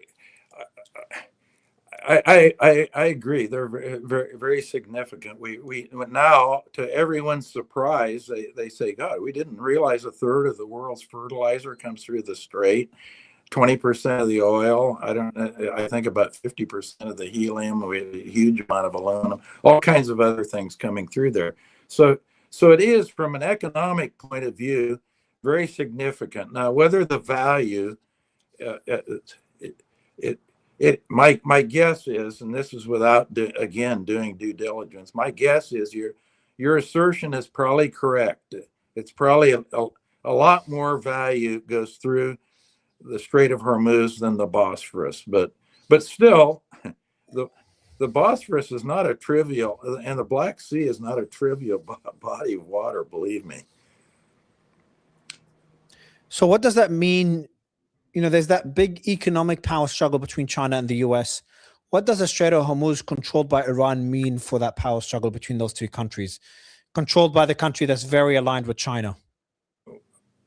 Well, I think it's obvious one that China is benefiting from this. This is a cost that the U.S. that Trump never thought about, and that is he's handed huge benefits to China, huge, massive, and the geopolitical game. One great power is going to become weaker because of the war. That's the United States.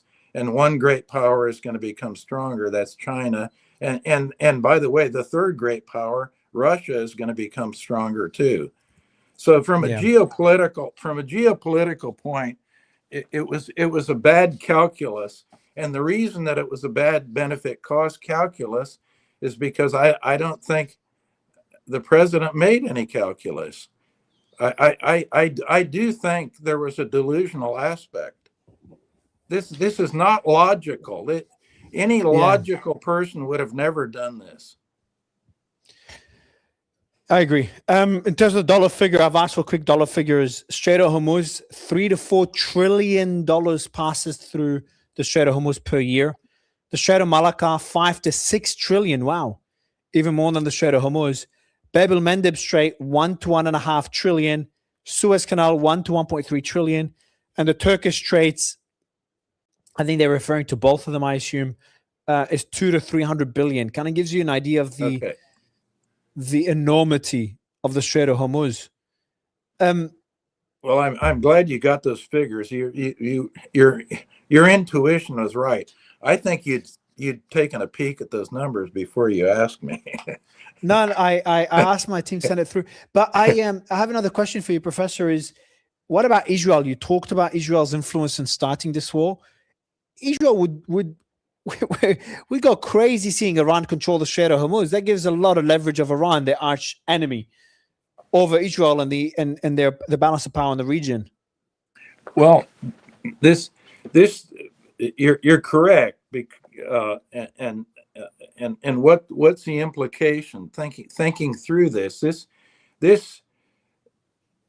means that with the strategic objectives of Israel, which are really three, and that is Greater Israel. That means you're expanding territory, which we have evidence of that with obviously with Gaza, the West Bank, Lebanon, parts of Syria. And the second thing is, if you're expanding geographically and basically taking property is what's going on. If you're taking property, well, then the second aspect of that is ethnic cleansing. So you got to get rid of the bad guys that are on the property you're taking away. And then the third aspect is that around the borders of that new territory that you've taken, you've got to make all those countries as weak as you possibly can, in whatever method you can do it. So if that's the idea and strategy, and it doesn't change, that means that the scenario where you'd have a Montreux agreement or convention with Iran managing the strait, I think would be unacceptable to Israel. But do you agree with my analysis, but kind of my observation that the tide is shifting against Israel, and we might even see Trump turn on Israel? I think Trump will be pretty upset he was dragged into this war. Does Israel really have much of a say now in what happens with Iran? Because the US need to put their own interests ahead of Israel now, because this is a pretty significant hole they've dug themselves into. To get out of that hole, they really need to make decisions in America's best interest, which includes doing business with Iran. Iran having a toll booth at the Strait of Hormuz doesn't really impact American strategic interests. It does, but a lot less than countries that have to pay the toll: Asia, Europe to a lesser extent, China, and obviously Israel. Well, and the Gulf. So the first point is this war is only popular and being supported by citizens of Israel, by the way. Yeah, it's not supported by anybody else around the world. And if you look at the polling data, even the younger evangelical Christians who are fundamentally Zionist have the support for Israel has gone way down. It's surprising. Actually, to me, it's surprising. So even the support of Israel from the evangelical Christian community, which is very strong traditionally, is weakened, particularly among the younger evangelicals. So the support that Israel has is declining enormously, and I think the war, from the Israeli point of view, has done a tremendous amount of long-term damage. I think it will take a long time to repair it, but I'm not giving any timeline. But this is something that's not going to be repaired very easily, and I think it's very bad for Israel. So whether that international sentiment is transmitted through to Israeli policy and they change their strategy about Greater Israel, I don't know, because they have a lot of power, and all you have to do is read John Mersheimer and Stephen Wald's book Israel Lobby, and you get some sense of the picture, or look at the advisors that Trump has and support that Trump has. So you're talking about the person who's actually making the decisions right now happens in the United States, happens to be the president of the United States, and who has the president's ear. You don't have to be a rocket scientist to figure that out. Who was in Islamabad with Vance? Yeah. So Witkoff and Kushner. You had Witkoff and Kushner, and if you look at the Islamabad affair, it was just kind of a charade, because Vance clearly had no authority to do anything. You think so? And no, he didn't have a mandate with authority. He was calling Trump all the The time. vice president doesn't have authority. Wow. I think there's no question about that. And you had the Iranians went there with a technical crew, a big one actually, I think about 70. They were ready to do business, but as it turns out, you had a vice president there that really didn't have authority to do business. So what happens there, Professor? What happens with the Gulf regions? They're in a very tricky position now where they have to look out for their own security. They won't be able to trust American security as they did before. That facade of American security, or that perception of American security, has been drastically changed or damaged. What is their approach now to Iran? What is their approach to regional security and stability? Well, that's a tricky question, because you can look at it one way is there is an organization, the Gulf Cooperation Council, which I happen to know a little bit about because I was on the international board of the National Bank of Kuwait for some time, which was actually Sir John Major was the chairman of that board. And also for 6 years, I was a member of the Financial Advisory Council of the UAE. And my observation of the Gulf Cooperation Council, they basically couldn't agree on anything, and they've never done anything.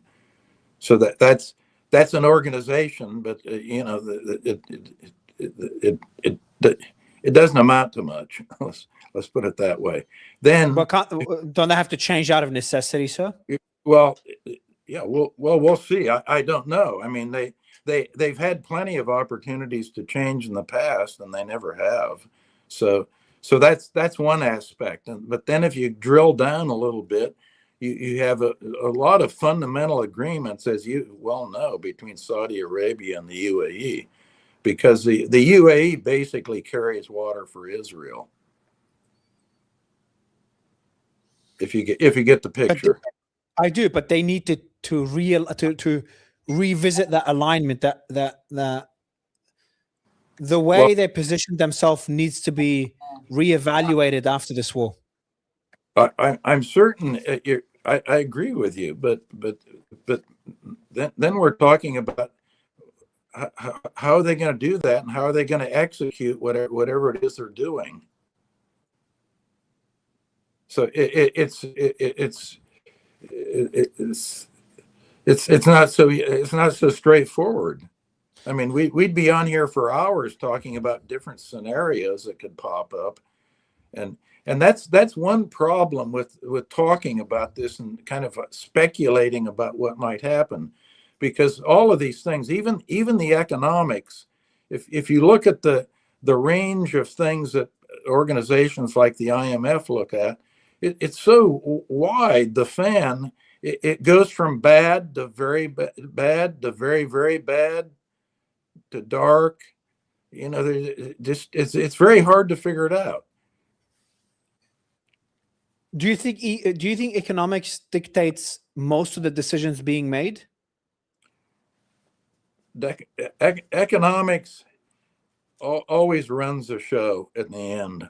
Exactly. Because that leads to my next question. It was a bit of a bait, Professor. Based on if you put economics first, what would you expect the various parties? What decisions do you expect them to eventually make?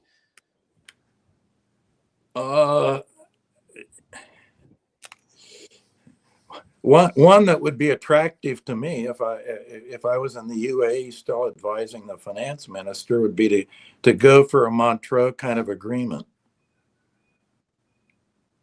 because their interest is to keep that strait open and free. So let's set the thing up given the fact that in fact Iran is fundamentally won the war. So, all right, and based on that, and they control the strait. You saw in 24 hours, we went from the strait was open to the strait is closed again. Yeah, exactly. Well, and my question was broad to the entire region. What decisions, if you put economic interests first, which in most cases they dictate decisions being made, what would you expect the Gulf? What decisions do you expect them to make? You kind of answered it with the UAE, Iran, the US. They're the main decision makers. Well, the best of all possible worlds from the economic point of view is peace. Based on what terms, though? And doing business, and the only way that you really can guarantee peace, and this gets into the spoiler. The spoiler, we forget about the third party in there in the picture, and that's Israel. Israel's just fundamentally a spoiler in any way you cut it. So, but that aside, the way to have peace, which is articulated very clear to me by one of my old professors, very famous professor, Kenneth E. Boulding, who actually was the originator of serious studies on peace research.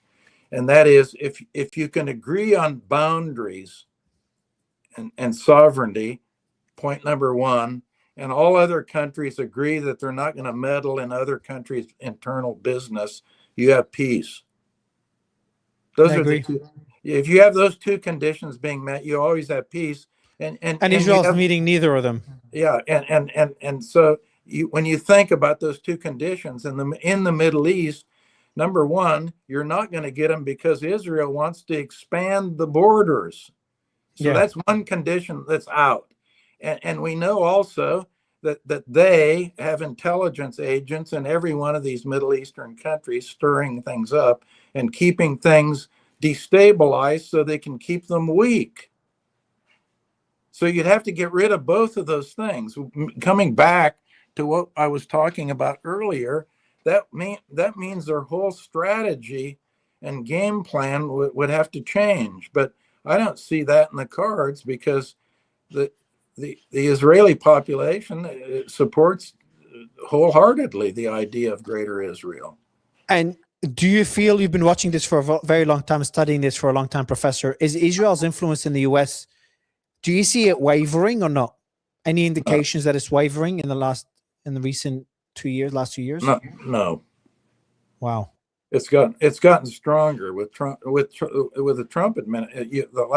The last year has been the Trump administration. It's clearly much stronger. Why do you think we went to war? Yeah. So, and a final question, Professor. Final question is China. Where does China fit into all this? How much influence are they having over what happens next in Iran? And how much are they benefiting out of all this long term? I think they're benefiting enormously long term. That's one aspect. The other aspect is they basically have all, to use Trump's phraseology, that China really has all the cards, and that's why the evidence to this, that's why Trump's backed off of China. You notice he's going to see Chairman Xi in a month. That'll be an interesting meeting. But fundamentally, Trump does not, or his rhetoric vis-a-vis China, if you've noticed this, remember when the tariff man came in and was pounding away on China and so forth, and backed off, and he backed off because finally he did listen to somebody, and somebody told him, Mr. President, the Chinese have a hell of a lot of cards. If they cut critical materials off China, in 6 months, the entire West would shut down.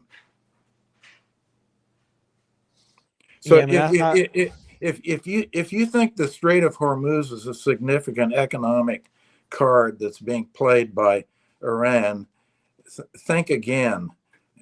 Look at what China can do with a variety of things that they control. I agree.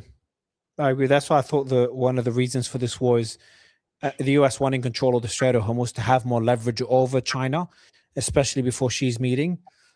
But it backfired spectacularly. If anything, they've reinforced Iranian control and may become legal control of the Strait of Hormuz. So that would have backfired. I think from that point of view, I would say, as terrible as the war is, and it is, and I'm against war. I'm always for peace and commerce and light regulation and commerce. And what's China doing now? Their mantra, think about it. First you had Trump with the tariffs, and then you have Trump with the war. And what's China saying? Their song is, we have a communist country that is becoming an advocate of free trade and commerce. It's a little like Deng's 1979 December speech when he opened China up.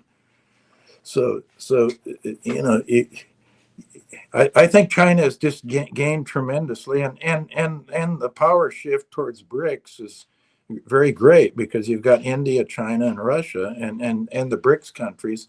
The pivot is away from the United States, but you have to be very careful when I say the pivot's away. It's at the margin, because the U.S. is a great power, the greatest economic power, the greatest capital market, the greatest currency, and you simply cannot get away from it. End of story. But at the margin, you can peel away a little bit, and that is a negative for the United States, and it's a positive for China, a positive for Russia, positive for India. From the geopolitical point of view, they're gaining friends all of a sudden. As I said, and the president of Indonesia has come out patting Putin on the back. Prabowo said Putin's doing a great job during this war crisis and helping everybody. Yeah, but that's because the US has given a moratorium on sanctions on Russian oil. So the US has allowed Russian oil to be exported to all these countries to ease up on the pressure. That's true, and they've extended yesterday, the Russian, they just extended it. So which gets to another point. I'm against sanctions or anything that interferes with free trade, and I think one benefit of the war is that I do think the international sanctions regime is starting to come unwound, and that's a good thing, not a bad thing. Even for the US, a good thing for the US. They use a lot of leverage, a big tool. It's a good thing for everybody. Sanctions are unambiguously negative. They never have worked. There's a huge academic literature on this, Mario. Sanctions are for losers. As the late Senator Daniel Patrick Moynihan said, sanctions are for losers. And the reason why, you just look at the sanctions. What have they done? What have they done to Europe? Oh, they've done a great deal of what? Damage to Europe, to cut Russia off, sanction Russia, and you look at the GDP per capita growth in Russia is stronger than it is in virtually all the European countries now. So you can forget the spin that the Russian economy is collapsing. No, maybe it isn't growing very fast, but it's GDP per capita it is since 2008 been more robust in Russia than it has in virtually all of the European countries. But there's examples of where sanctions have worked, Professor. Like Libya is a good example where they gave up on their nuclear program after a decade of sanctions. So there's examples where it could work, but it's also being abused. All the literature on sanctions indicate that roughly about 85% of them backfire and don't work at all. And by the way, create obviously a huge rally around the flag effect, because they whoever is a target, whether it's an individual or a country, feels like they're at war with whoever is imposing the sanctions, And what do you do if you're in a battle? You circle the wagons. You try to protect yourself. Professor, a lot of people like, sorry, I was going to say, a lot of people like to jump the bandwagon and just say the American empire is collapsing. Is that really the case? Even No. Ray Dalio has been talking about it for many years. No. The answer is no. And it's my point. These things can change at the margin, but the idea, the empire collapsing and so forth, I don't like to get in that zone, because in economics, everything happens at the margin. I agree. Well, it was a really fascinating conversation, Professor. It's been a real pleasure. We'll see the economic impacts of. We're going to see the economic impacts of this war, even if there's a peace deal tomorrow. I think that's a guarantee. I do have Chas Freeman. You might know him. He was the Assistant Secretary of Defense in the 90s. Oh, I think you dropped off, Professor. But we're going to have the Chas Freeman coming on, the Assistant Secretary of Defense, in a few seconds. In 1993, 1994, under Bill Clinton, he was also the U.S. ambassador to Saudi in 89 to 92 under George Bush Sr. We got him. He was the Principal Deputy Assistant Secretary General for African Affairs under Bush as well. List goes on. He worked under Jimmy Carter, Director of Chinese Affairs in the U.S. State Department under Jimmy Carter. Also worked as the principal American interpreter for President Nixon's 1972 visit to China. So we're going to get great insight from Mr. Freeman in a few seconds when he comes online. Just understanding China's position in all this, China's strategy in all this. Saudi's position in this, he was the ambassador to Saudi 3 decades ago. And understanding how things work behind the scenes with the president, as someone that's worked with under President Bill Clinton and other administrations before. You can bring him up, Lisa. Mr. Hello. Freeman, how are you, sir? Very well, thank you. How did Nawfal become Mario? Well, it wasn't as fascinating as your story, Ambassador. It's you've worked under so many presidents, from China to Saudi. You've been everywhere, and then got into international security affairs. So, getting your take on what we're seeing right now is it's going to be an interesting conversation. Maybe I can start with a broad question: is what do you make of everything that we're seeing? What do you make of the war as a whole and where we're at right now? I'd love to give you the mic and give us your general thoughts, because that's your first time on the show. Sure. Well, the war was a great mistake. It was basically undertaken by President Trump in response to guidance from Prime Minister Netanyahu of Israel. It serves an Israeli agenda, which is the removal of Iran as an obstacle to the expansion of Israel's borders and the establishment of a greater Israel. Israel's objectives are quite clear. It wants to collapse the Iranian state. The American objectives have never been clear. They've been all over the map. Sometimes they're destroying the Iranian alleged nuclear weapons program. Sometimes it's regime change. Sometimes it's disarming Iran's missile capabilities. Sometimes it's aiding protesters. Sometimes it's simply administering death and destruction in Iran. And where are we? We're a very confused position. Iran has achieved many of its objectives. It now controls the Strait of Hormuz. The American blockade of the Strait of Hormuz basically reinforces Iran's pressure on the world, tipping the global economy possibly into recession, hurting virtually every country on the planet, and boosting gasoline prices in the United States before the midterm election. Iran is determined that this war will not be followed by another one. And therefore, it, like Israel, sees this as existential. So it's not going to capitulate. It's shown it can take a great deal of damage and behave rather like Muhammad Ali in the famous rope-a-dope strategy. Let your opponent exhaust himself by punching at you while you defend yourself minimally, and then wait for the right moment to strike back. So that's essentially where we are. It is terrifying to me, Mr. Ambassador, to hear the same reasoning by so many people that have worked in the government, that have advised presidents, including people that are or have been close to President Trump, and that's pointing the finger at Israel. I know I've discussed this a lot on the show. I've had to go through a process of accepting that theory. I think it's not only because of Israel. I think they influenced or tricked the president into it. I think it's part of more of a strategic move by the president, mainly to control the Strait of Hormuz.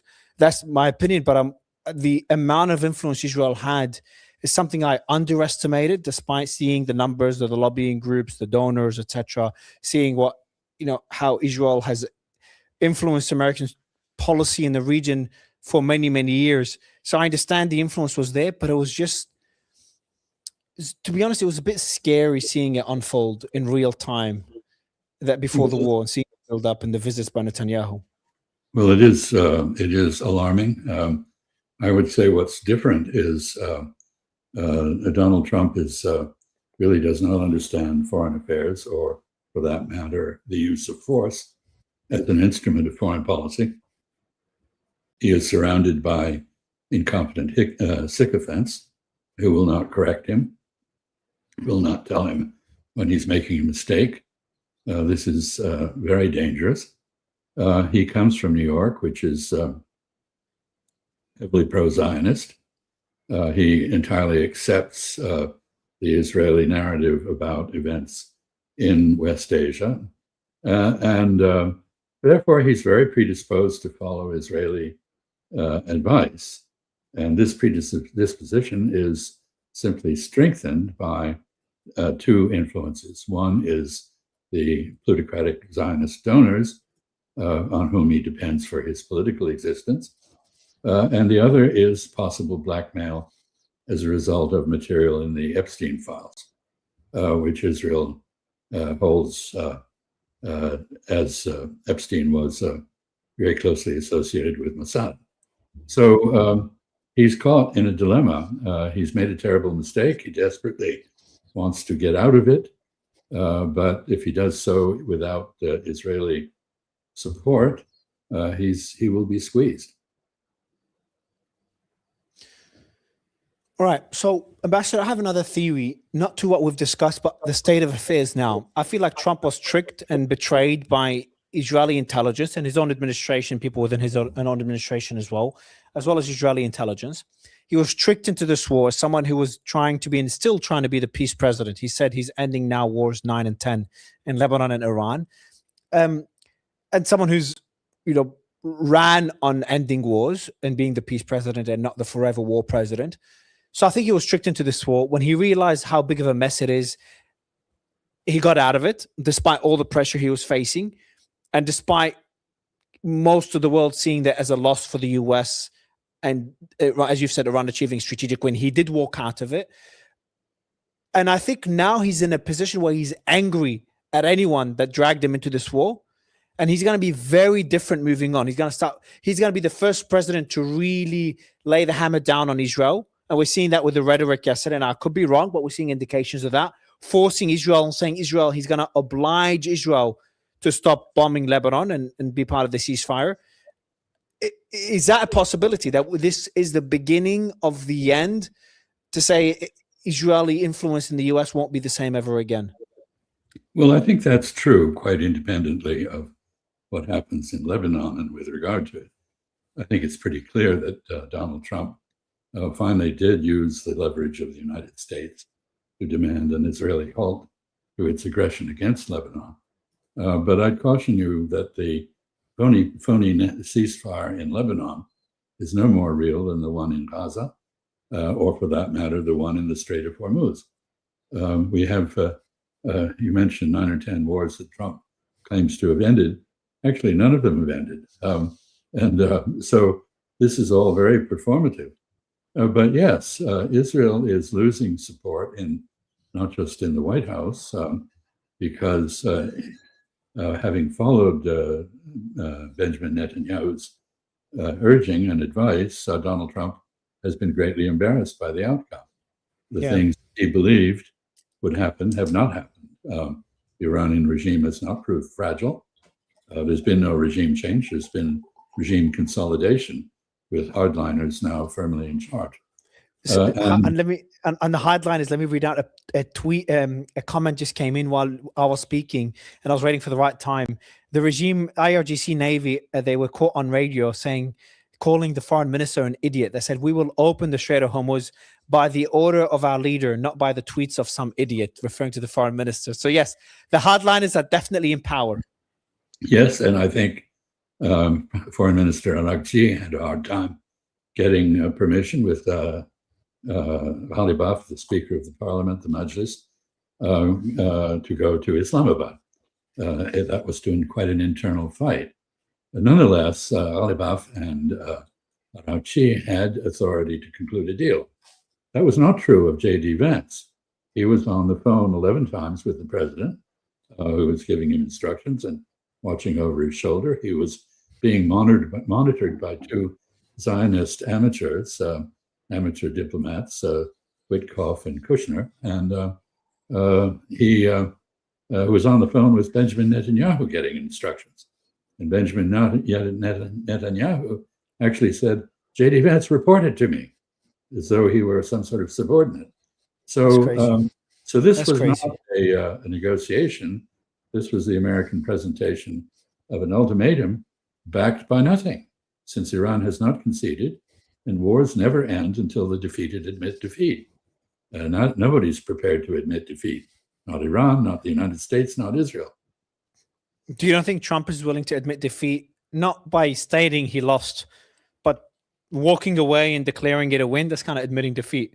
Well, Iran gave him an opportunity to do that with its declaration that you say the RRGC disparaged by Araqchi, that the strait would be open.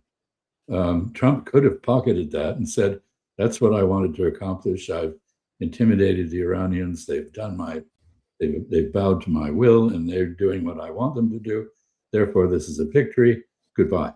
And in fact, that would resemble what he did in New York real estate.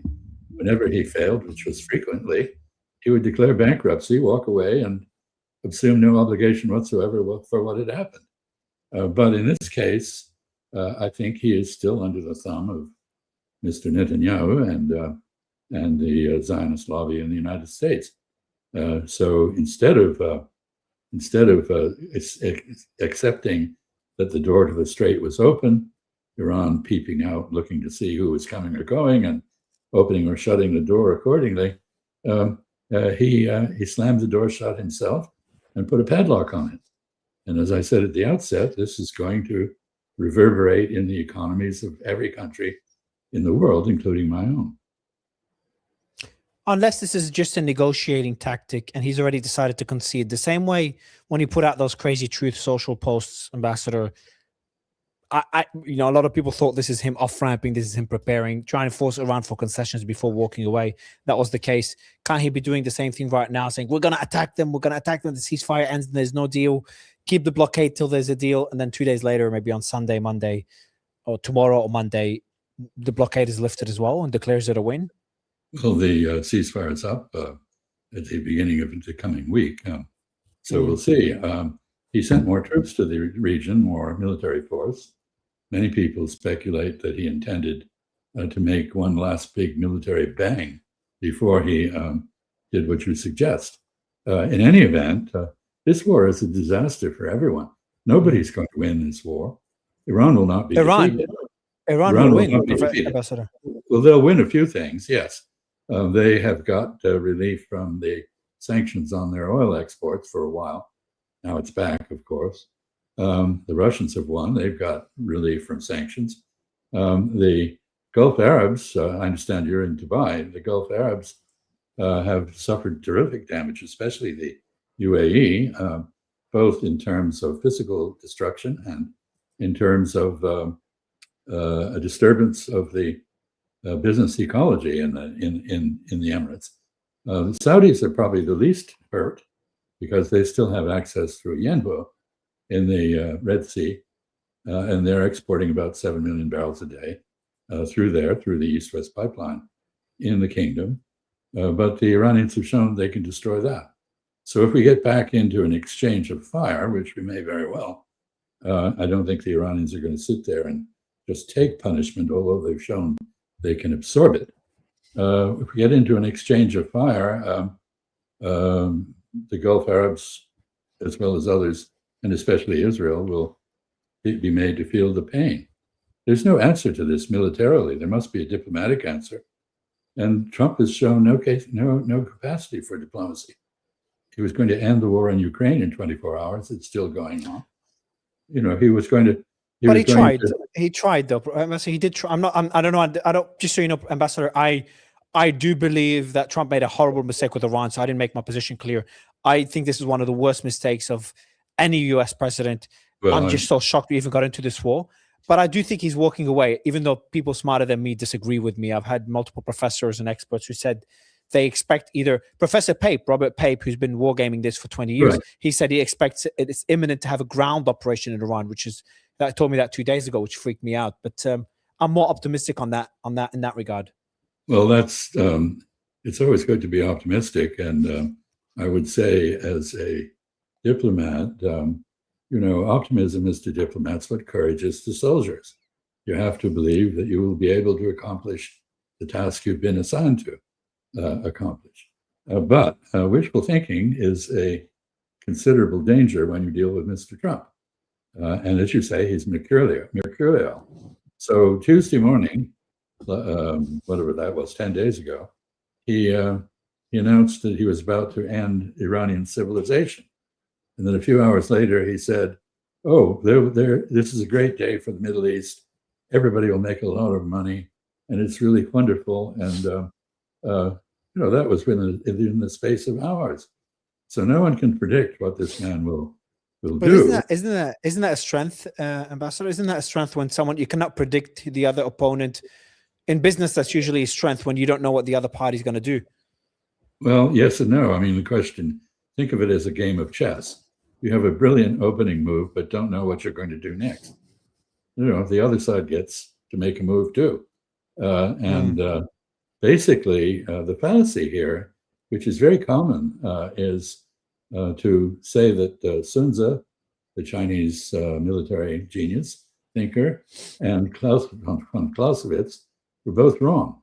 The purpose of war is simply murder, destruction, physical damage. And if you do enough physical damage, if you drop more bombs on the other side, you win. That's the theory. It didn't work in Vietnam. It's not working with Iran. It didn't work even with Hamas in Gaza. So, I think when you go to war, you must do several things. First, you need to have clear objectives.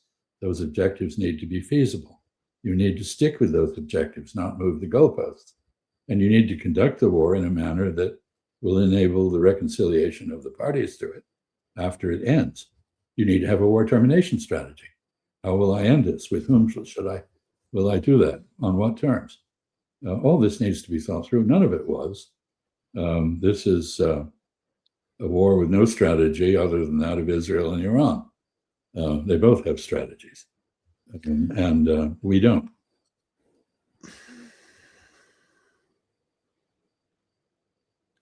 So, who calls the shots right now? I feel it's Iran.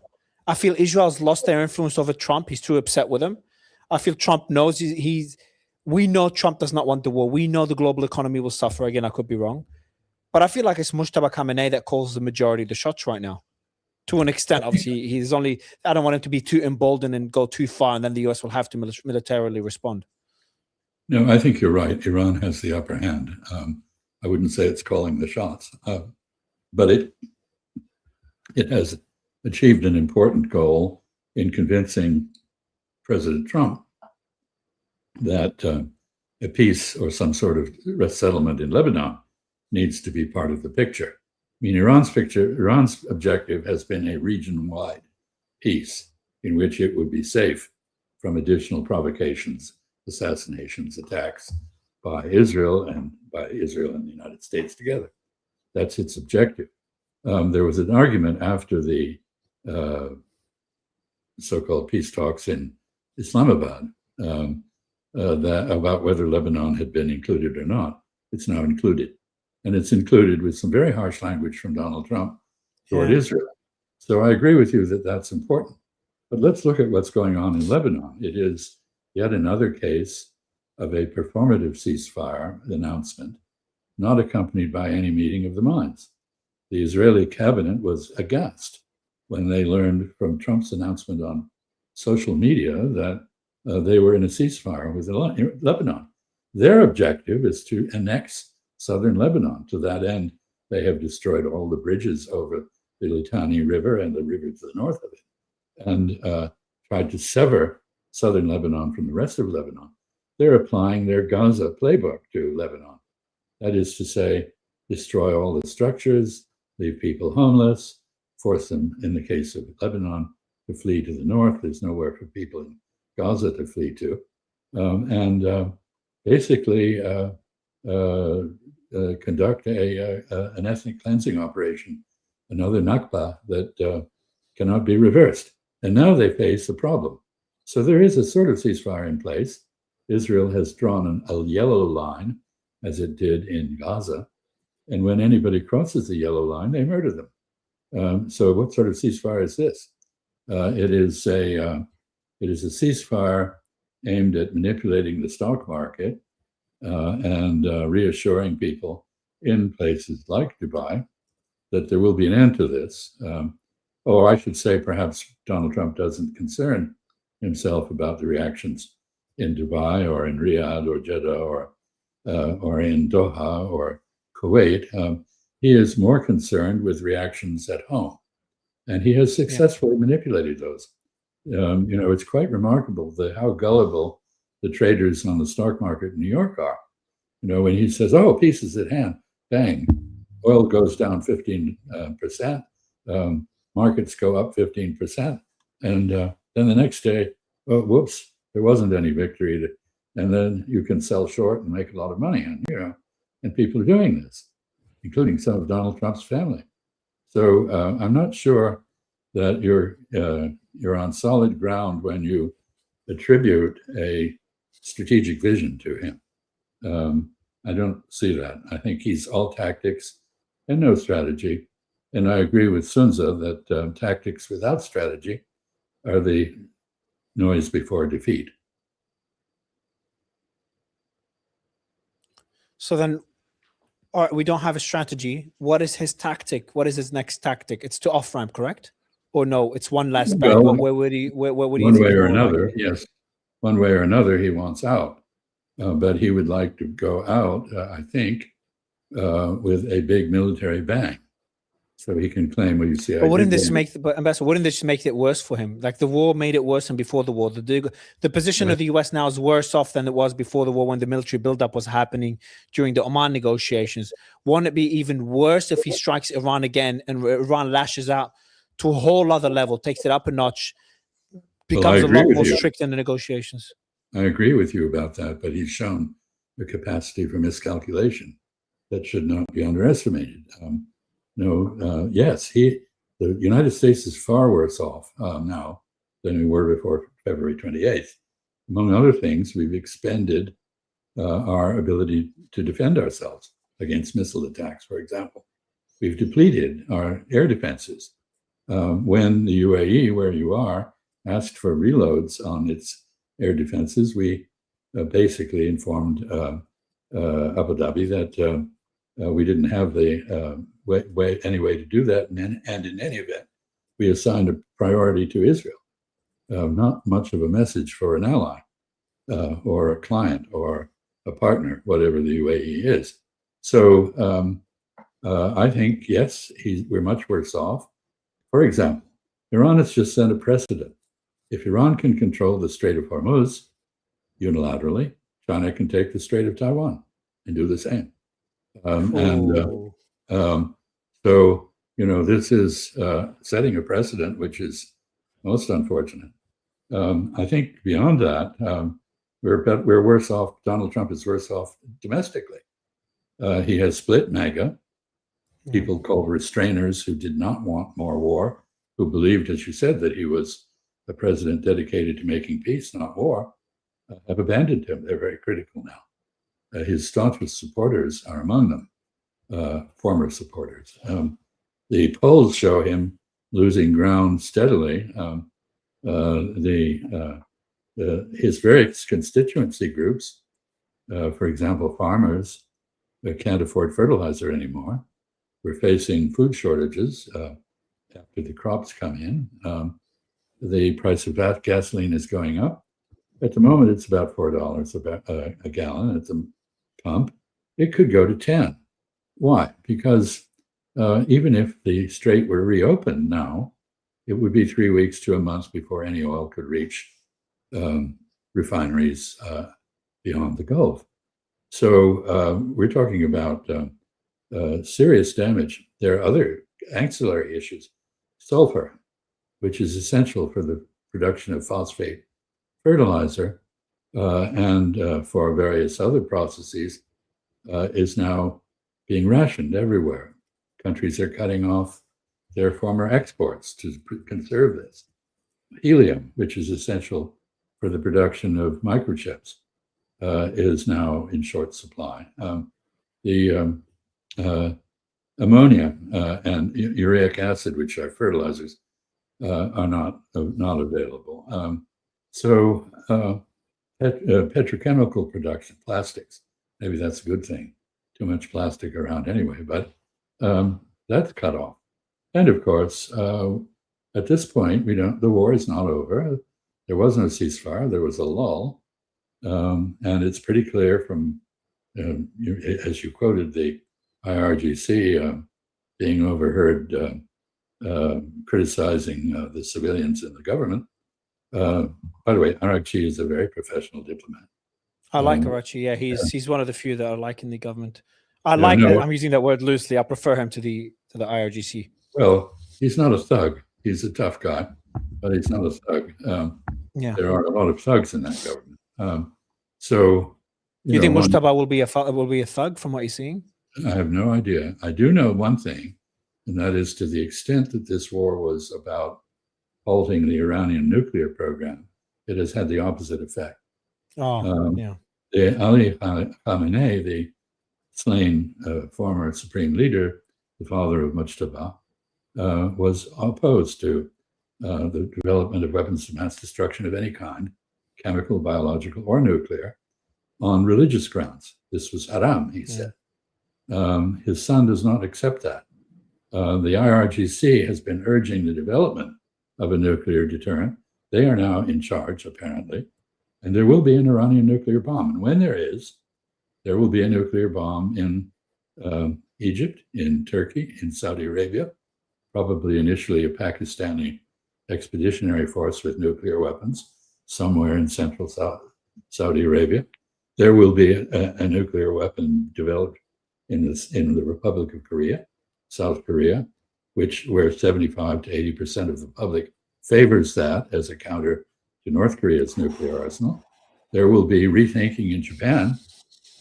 Japan has, according to a study by the People's Liberation Army in China, has the material to build 5,500 plutonium bombs in hand. It also has a space program that could easily be transformed into an ICBM program. So we're talking about the genie coming out of the bottle, not in a good mood. I joke when people say to me, well, there you are. I say, yes, and what are your other two wishes? But that's the good genie, I guess. This is not a good one. Yeah. So, which countries you said will be the genie's out of the bottle? For which countries? Oh, I think Saudi Arabia has already said that. That was the one I want to. I was going to ask. Go nuclear. Egypt will do the same. Turkey will do the same. They all have the capability. Actually, it's very interesting, Mario. There was a meeting in Islamabad between the Pakistanis, of course, the Egyptians, the Saudis, and the Turks. That was the basis for the Pakistani foreign minister going to Beijing and delivering and working out a joint peace proposal with the Chinese, which then became the basis for the Pakistani mediation between the United States and Iran. But that meeting also had a second purpose, which is very relevant to business in the region, I think, and that is to develop a military-industrial base in the region, combining the capabilities of Turkey, which is a very high-tech industrial economy, Egypt, which has the ability to produce heavy weapons at scale, Pakistan, which has Chinese military technology to draw on, and Saudi Arabia, which has the money to fuel all this, or does when it's able to export oil. So we're talking about an effort to become independent of support from the United States or other Western countries. So the tide has already shifted. Yeah, it's going to happen. Whatever happens in the Strait of Hormuz, we've got, and by the way, there's a meeting going on at present in Antalya in Turkey, seacoast town, that of some 150 countries are represented in a diplomatic forum, and the various meetings taking place on the side between the Turks as hosts and others. And one of those is a reconvening of this foursome: Pakistan, Egypt, Saudi Arabia, and Turkey. And I assume they will be talking about industrial development as well as current events. Basically, if you look at the Persian Gulf from a distance, let's say 15,000 feet, what I see is Iran having been the first country in the region to cast off Western tutelage after the Islamic Revolution was all about asserting an authentic native identity, an unfortunate one in my view, but anyway, it's an authentic Iranian view. Wilayat al-Faqih, for example, ruled by the clergy, is a specifically Iranian Shiite idea that has been implemented. Iran was the first, but others have done the same, and we've seen this. We're seeing a rolling expression of independence. UAE has been very assertive in multiple locations: Libya, Somalia, Sudan, Chad, elsewhere. And Saudi Arabia has been countering it in Yemen. Ansar Allah is itself a break with the past. And Hezbollah is is the de facto authority in Lebanon these days, because the government is composed of confessional elements, with a Maronite Christian always the president, with a Sunni Muslim as the prime minister, and a Shiite speaker in parliament. But the demographics of Lebanon no longer conform to that constitutional arrangement. It's now got a very large Shiite majority, and Hezbollah is in effect the only effective defense force that Lebanon has. So this is another problem. Israel's objectives in Lebanon include disarming Hezbollah, and it wants to rely on the Lebanese government to do that. And the Lebanese government would probably love to do that, because that would restore its authority, which has been diluted by Hezbollah.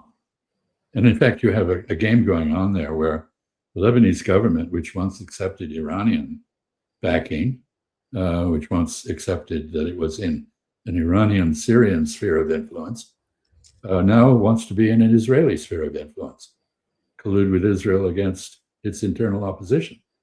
That internal opposition will not accept Israeli dominance of Lebanese politics. So I'm not sure how long this so-called ceasefire is going to last. I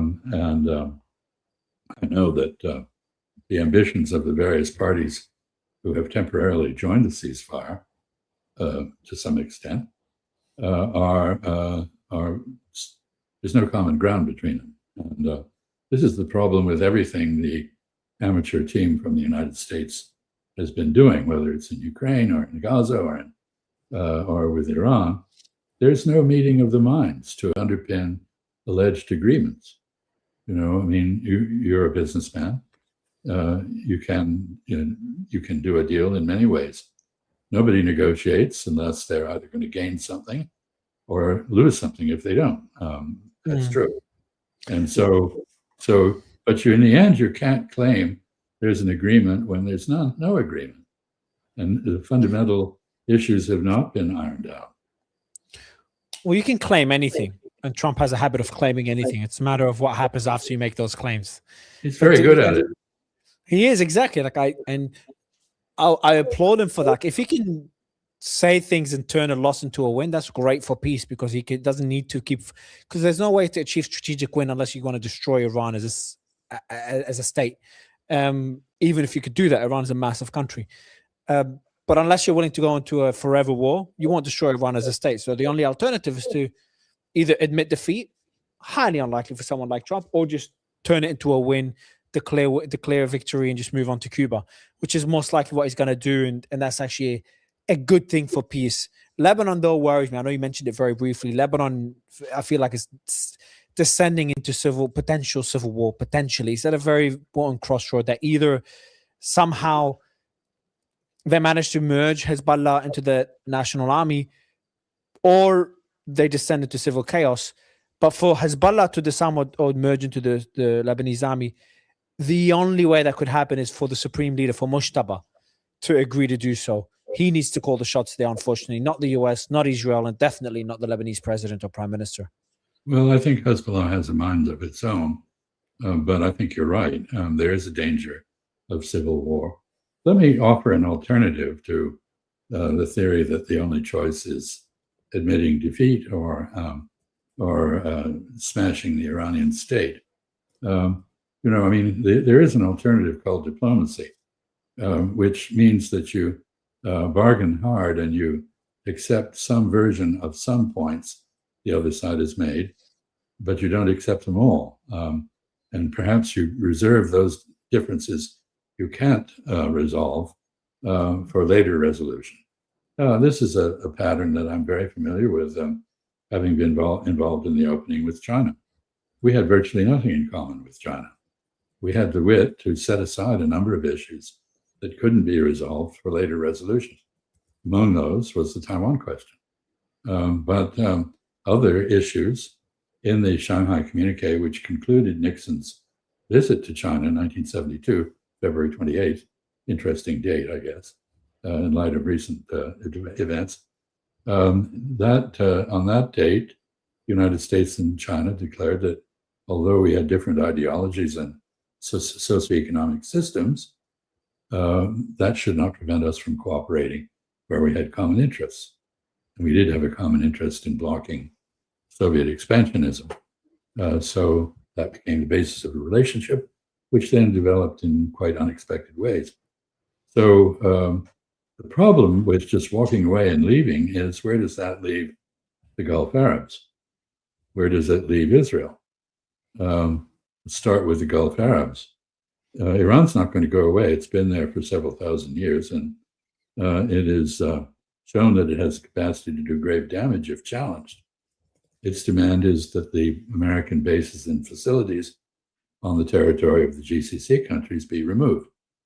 The United States is not going to volunteer that, but you can be damn sure that there are discussions going on quietly about how to deal with that demand. Perhaps not in the UAE, which has been the most hardline of any GCC country, but certainly in Qatar and certainly in Saudi Arabia. And I note that the latest Iranian pronouncements have not referred to Kuwait, suggesting that there's something going on there too. I don't know. Oman, of course, is in a special category because it has maintained its neutrality on matters Persian for some time. But there are possibilities of compromise. For example, I could imagine that just as the Dardanelles, the passage through the Bosphorus to the Black Sea and out of it to the Mediterranean, is under Turkish management with rules that Turkey has accepted in a treaty. I could see that there would be rules negotiated between Iran, UAE, Oman and UAE being the two countries on the other side of the Strait of Hormuz, and an agreement on how to limit the damage, how to maximize the benefit of the existence of that waterway.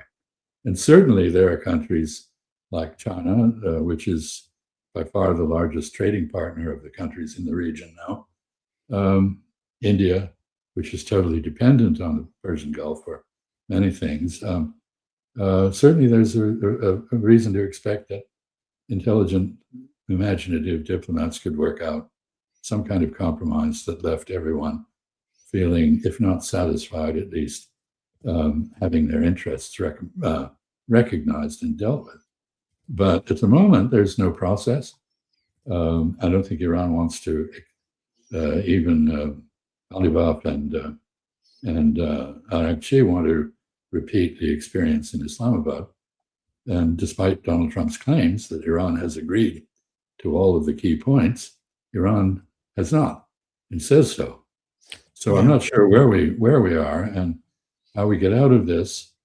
I wish Donald Trump, in fact, would declare bankruptcy and for the 7th time and move away. But he doesn't seem to be, as you said, inclined to do that. One thing I'm trying to understand is what the Gulf will be aligned. I know you started hinting at how the Gulf would look like and the deals they have to do with Iran. You've talked about the UAE or the ambassador to Saudi. Can you explain to me, is there going to be a split within the Gulf? Because the balance of power is going to shift in the region. Obviously, I've talked about this a lot. How do you think, how much of a say first do the Gulf have in all this? Well, that's a difficult question. Let me answer it in 2 ways. The Gulf should have a big say. The Gulf has no say in reality. The Gulf was not consulted about this war.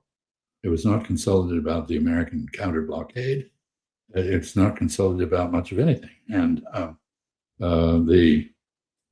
so in reality, the United States has demonstrated an indifference to the interests of its partners in the Gulf that is quite shocking. But anyway, I come back to the point that people in the Gulf have agency, and people in the Gulf are pretty smart. There are traditions of statecraft, Islamic traditions of statecraft that are quite as rich as those of the West. The United States apparently has forgotten most of the Western lore, but I think you could find common ground if you looked hard enough. What will it look like? The reality is that the threat from Iran is not going to go away. The Gulf, the strait cannot be opened by the use of force. And I know that's a nasty thing for people to have to come to grips with. But reality is, in the end, what is left when everything you believe in, you cease to believe in. It's there. You can't get rid of it. So Donald Trump may manipulate reality perceptually. That's a very useful political skill. But the underlying reality continues. So how will the Gulf come out? We've already seen Oman separated from the other 5 members of the GCC. Qatar and the UAE have never been very happy with each other. The Saudis were unhappy with Qatar for quite a while. The Kuwaitis are famously selfish and not too considerate of others. Bahrain is garrisoned by the Saudis and other Gulf countries because of the domestic instability of the kingdom. No, they're all different. Every effort we have made historically to promote unity among the GCC, for example, a joint defense system, some agreement on military cooperation, has fallen afoul of the fact that military procurement in the Gulf, all countries in the Gulf, no exceptions, is as much a system designed to generate rake-offs and kickbacks as it is to produce a solid defense. So that means that if you want to cooperate with another Gulf country, you're going to have to give up some of your corruption. And nobody wants to do that. I mean, the only people who object to corruption are the ones who are not partaking of it, in my experience. We haven't talked about China. You worked in China. You've been involved, I think, under President Nixon in negotiations in China. I was if the I'm correct. interpreter during. I was the Interpreters. interpreter during his. I ran the embassy there for 4 years. There you go, sir. So you've got a significant history in China. You got significant history in Saudi. What is China's role in all this? Well, China is primarily concerned with reconstituting its wealth and power. It was greatly humiliated by European imperialists and then by the Japanese for 150 years, from the First Opium War, 1842, where the British insisted they had a right to deal drugs in China, whatever the government thought, and went to war on that principle. Quite something. Anyway, they humiliated the Chinese. Chinese had a very bad century and a half, but they're back now as a major force. But their concern is mainly domestic. They want to complete their modernization. They want to achieve prosperity for themselves. It's not primarily foreign policy. In that regard, they are quite different from the Soviet Union or the United States. They have no desire to impose their ideology on anyone. In fact, they can't even define their ideology. And they have been criticized for being indifferent. They don't care whether you're a monarchy or a democracy or a dictatorship or thuggery or whatever you are. They will deal with you as you are and respect your system. So in the Gulf, they have been very careful to stay out of other people's quarrels. They remind me of George Washington's thesis that you should have no entangling alliances. They have no alliances. They regard alliances as liabilities. If you make a commitment to defend someone, that country may do something that gets itself in trouble, and then you're on the hook to come to its aid. Now, they don't want that. They have a good relationship with Pakistan. Pakistan is what I call a protected state. That is to say, the existence of Pakistan dilutes Indian hegemony in South Asia. And China is part of South Asia through its possession of Tibet. So they want to have a balance to some extent in South Asia. They have a relationship with North Korea, which is a buffer state between them and American forces in South Korea. But that relationship is now far less than the one that the Russians have. They are focused inward, not outward. But simply by virtue of their return to wealth and power, they are becoming impossible to ignore. Everybody wants them on their side. They refuse to join any side. And let me just give you, in 1820, China was over 1/3 of the global economy. Over 1/3. That was the position of China over thousands of years. It was 2/5, 1/3 to 2/5 of the global economy. The other great economic civilization was India. Similar position. China is back. It produces over 1/3 of the world's goods. In purchasing power terms, it's 1/3 larger than the American economy already, and it's growing faster. So nobody can ignore it. And it has interests which are primarily economic and commercial. In the Gulf, it's very interested in secure access to hydrocarbons, oil and gas. It is being hurt by the war, but not as much as others because it leads the world in renewable energy, solar, wind, nuclear, hydro. It leads the world in electric vehicles. We've just created a huge international market for both because the Chinese have the ability to produce to serve that market, and we don't, the United States, I mean. So everybody is now interested in electrifying their economy. That is a big difference from the past. So, but the Chinese have had a balanced relationship with both the Palestinians and the Israelis. They've been helpful to the Palestinians on occasion, bringing them together to try to unify them. Of course, the Palestinians are very divided and fractious and don't seem to be able to pursue a coherent strategy in dealing with Israel. But China is looking out for itself. and it's not going to make a defense commitment to anyone. It will sell defensive technology. And if I'm correct about what is going on between Egypt, Pakistan, Saudi Arabia, and Turkey, China will have the inner advantage in terms of the technological development of a military-industrial complex in West Asia.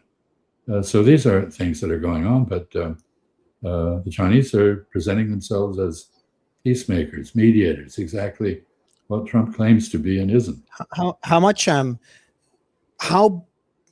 What is China standing now after Iran won this war? Iran controls the Strait of Hormuz. Iran's very closely aligned with China.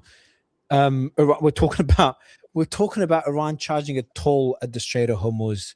Yes, that is insane to even be discussing, just to understand the reality of this war, the outcome of this war. So in this new reality, what is China's position? How much more influence will they have? And now we're seeing, I've asked this question a few times today, because it's starting to look more and more like it, that I wouldn't say the collapse of the American empire has begun, but we're at least seeing a different world order to what we've seen over the last few decades.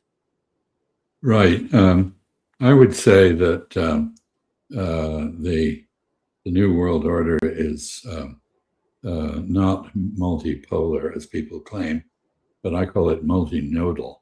A node, like my fist, is a three-dimensional object to which you can connect things. You can have a strong military connection or a weak one.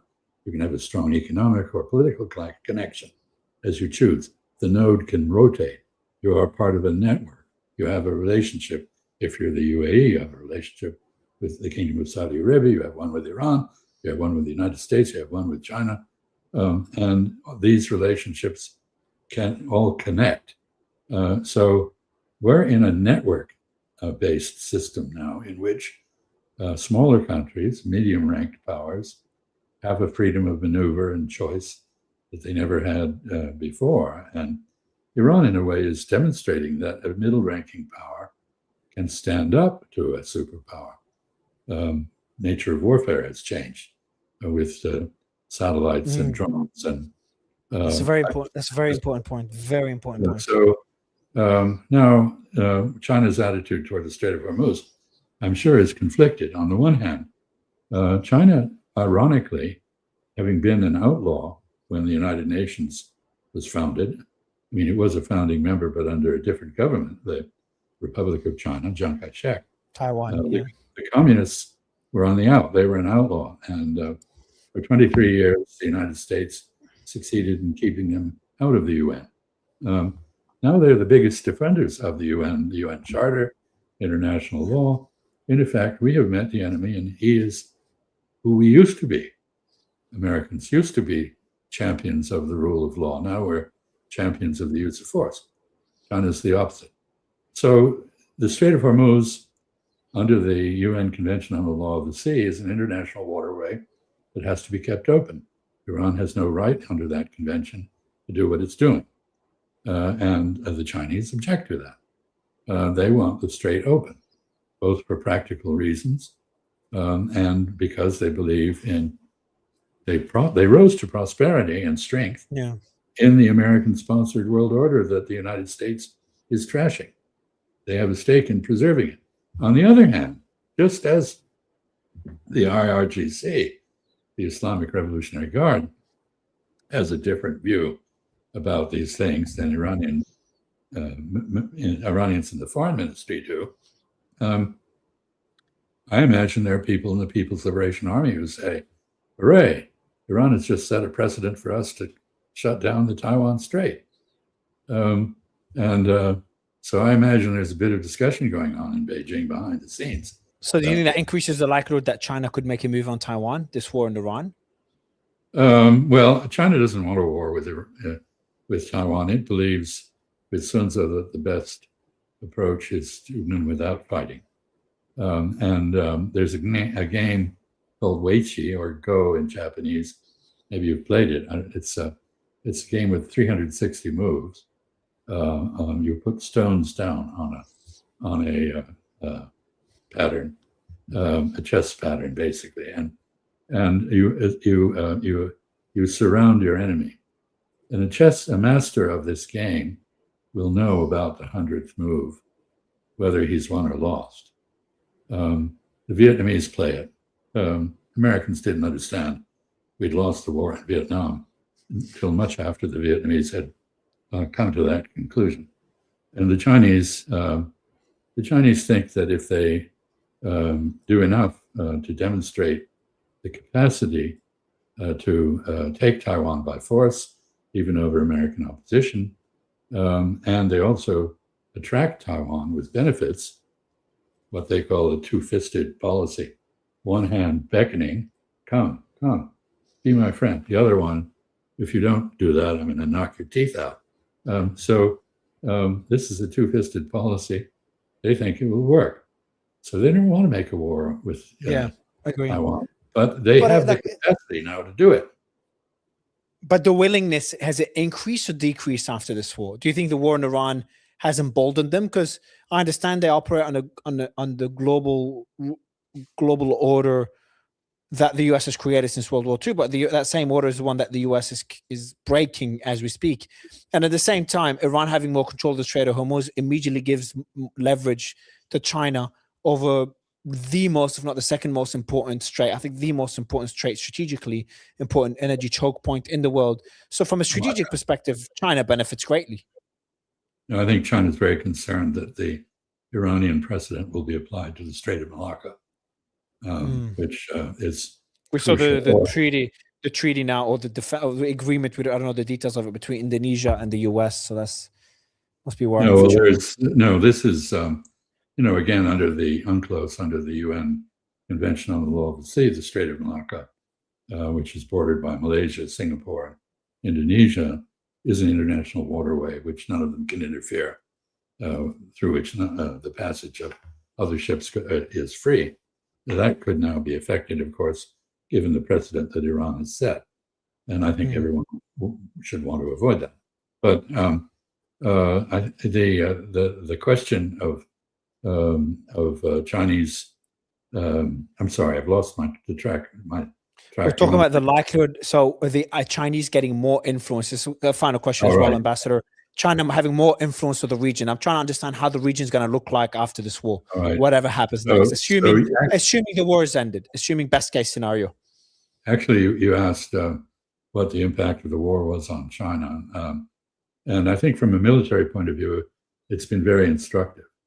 It proves once and for all that the United States does not have the capacity to win a war of attrition.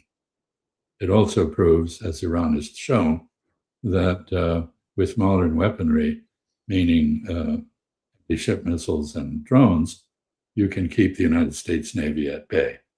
Iran has kept the aircraft carriers from the United States at about 1,000-kilometer distance, 600 miles or so, throughout this war, because when they come closer, they're subject to attack. So these are two elements of modern warfare that have related to the United States that are very relevant to China. China is prepared for a war of attrition. China has an industrial base, has a shipbuilding capacity that is 270 times larger than that of the United States. That's crazy. I've seen those numbers. That is crazy. If we sink the Chinese Navy, they can rebuild it in short order. We can't if they sink our Navy. By the way, every war game that has been run on a U.S.-China war over Taiwan shows that the United States loses 2/3 of its Air Force and Navy. And that puts the United States out of business as a world power. China may lose the same amount, but it can reconstitute in very short order. And by the way, this is an issue, this is a civil war among Chinese. And the recovery of Taiwan, the reintegration of Taiwan with the rest of China is a central tenet of the revolution. And so if China were defeated, if there were a war and it was unable to capture Taiwan, it would rearm and try again. There's no easy out. And this is also an illustration for the Persian Gulf. You cannot, in the end, coexist in a state of hostility with Iran. You have to find a basis for peaceful coexistence. And the Gulf Arabs, I think, are quite capable of that. You have traditions in the Gulf of tribal warfare in which the sheikh, the emir, is, of course, representing a consensus in the tribe or the nation, but is ultimately able to be expedient. And I note that the Iranians have a wonderfully named decision-making body called the Expediency Council, which it's quite an admission that you set aside morality and other concerns and you do whatever gets you the best benefit in the shortest term. While you're speaking, by the way, Trump has convened Iran in the Situation Room. Convenes Iran Situation Room meeting amid renewed Hormuz crisis. So, according to Axios, Trump convened top national security officials in the Situation Room earlier today as tensions with Iran rose over the Strait of Hormuz. Officials said recent diplomacy has made some progress on nuclear issues like uranium enrichment, but major gaps remain, and warned that without breakthrough soon, fighting could resume within days. The meeting included J.D. Vance, Marco Rubio, Pete Hegseth, Scott Bessent, Susie Wiles, Steve Witkoff, John Ratcliffe, and Dan Kane. As a final question for you, briefly, Ambassador, likelihood of the war continuing, at least in some form, even if it's just a limited bombing campaign? I think it's very likely to resume kinetically. In fact, I would argue the war has been going on for decades. Israel has been constantly attacking Iran. And the sanctions. It's just going on. And this is a lull. There's no meeting of the minds behind this ceasefire. The Israelis are determined not to see the ceasefire succeed in Lebanon. Iran is determined to see it succeed. The United States apparently wants some sort of control over the Strait of Hormuz. By the way, talking about expediency, evidently Donald Trump offered the Iranians joint control, U.S. and Iranian control of the Strait of Hormuz. What sort of arrogance is that?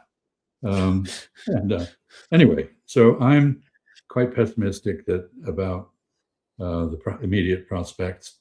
That meeting in the sit room is not a good sign. The only one in that room with a firm grasp of reality is General Cohn. And he's very submissive. So I'm not sure where we go.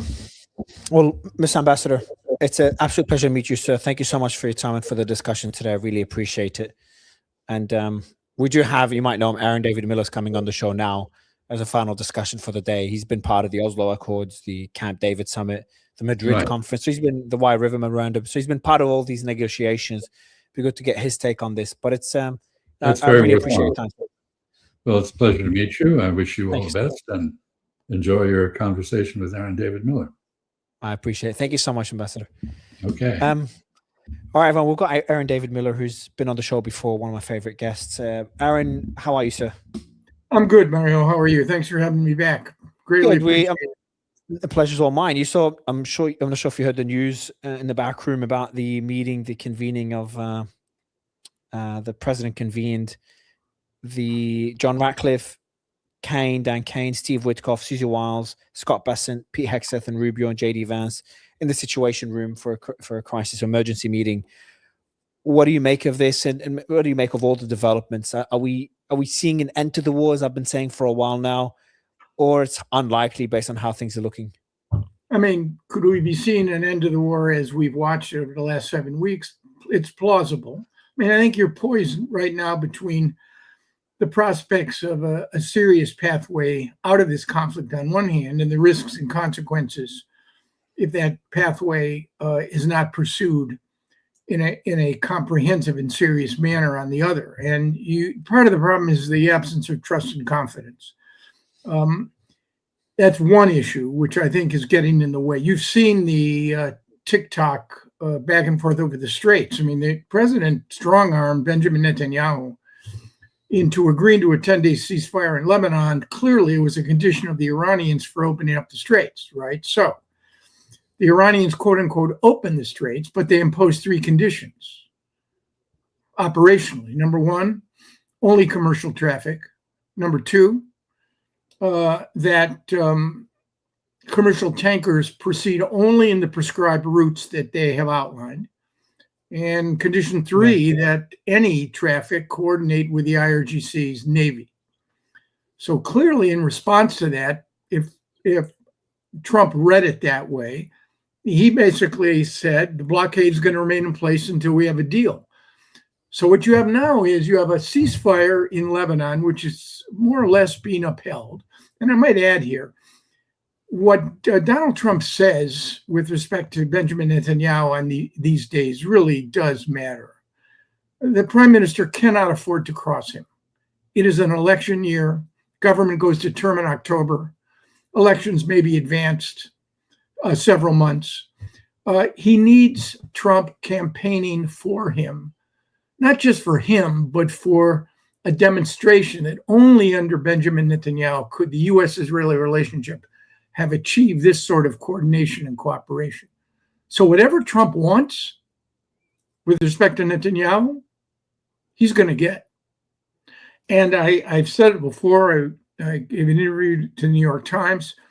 Netanyahu may have had an important impact on how this war began, but he is not going to exercise significant influence over how it ends. So you've got that 10-day ceasefire, right? Okay. April 17 to April 27. That's next what? Next Monday? Then you've got the original ceasefire, which comes to a conclusion April 21, 22 between the U.S. and Iran. So you're poised now, on one hand, to see whether or not a diplomatic track. And I have to say, Mario, I mean, again, had Witkoff and Kushner been succeeding in the other negotiations that they have been charged with, Russia, Ukraine, Israel, Palestine, and of course, U.S. and Iran in June, and then U.S. and Iran again in the lead up to this war, had their MO, their modus operandi in doing business, had they succeeded in any of these, I would have been the first person out there to offer my congratulations. But they failed at all three. You did get a 20-point plan agreed to, but that was largely because Benjamin Netanyahu was told by Donald Trump, accept the 20-point plan. And Netanyahu at least agreed to phase one. So you can't do this stuff on the back of a cocktail napkin. We've had this discussion before.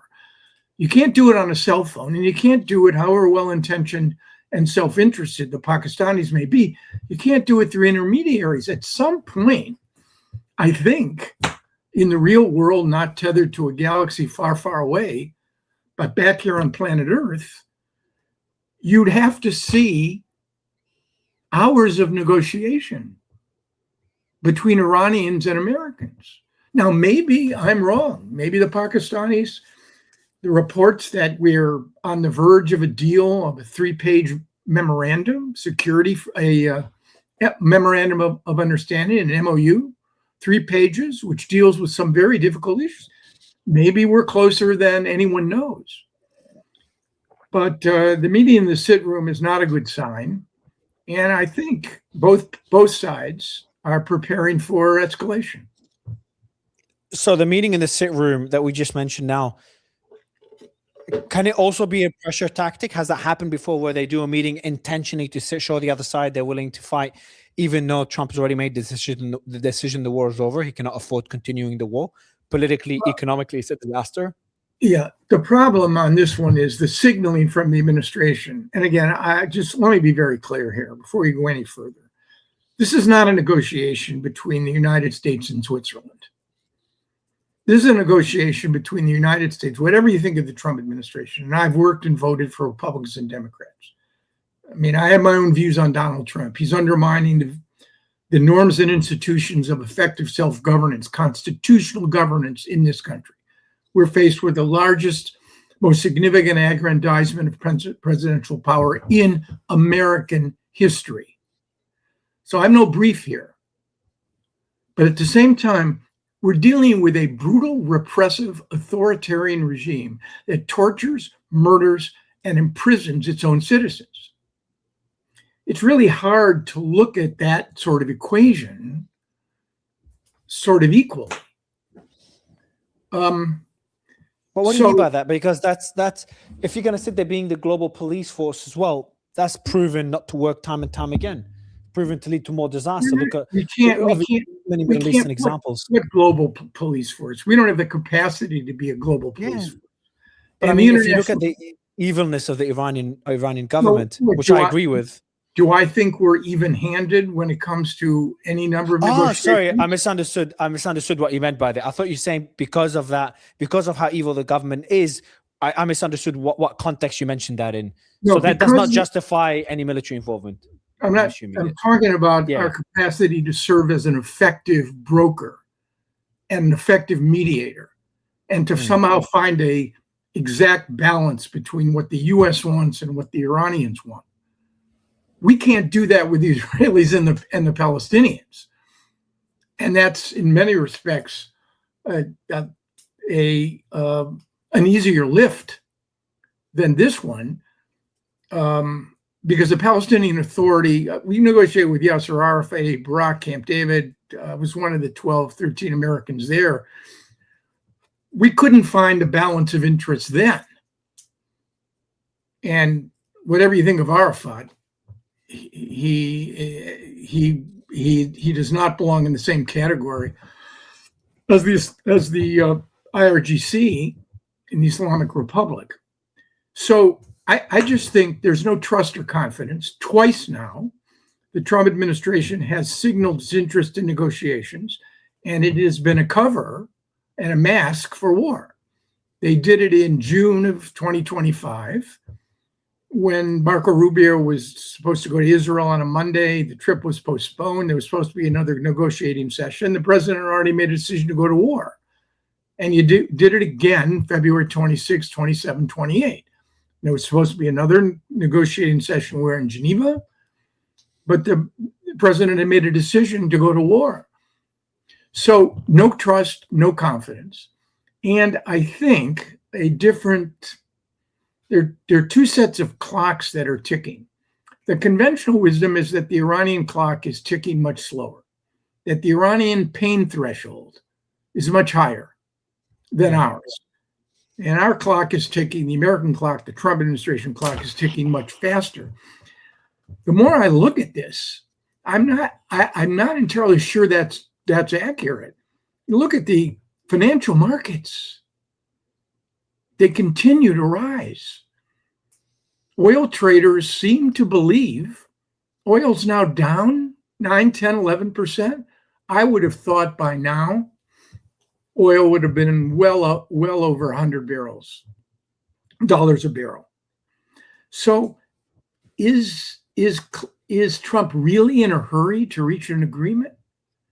I'm not sure I can answer that question, Mario, because I really don't know. Worked for administrations Jimmy Carter to Bush 43, watched and was around presidents and secretaries of state, never had any president or a national security team like this one. I can't read them. I really cannot read them. Is that if we cannot read them, isn't that a good sign? Because you don't want Iran to be able to read us, because that puts us in the unpredictability, puts us in a really good position on the negotiating table. You know, Nixon coined, or his minions coined, the madman theory. Maybe it was Nixon and Kissinger. I think that only gets you so far. At some point, the unpredictability with adversaries and particularly with allies ends up working against you.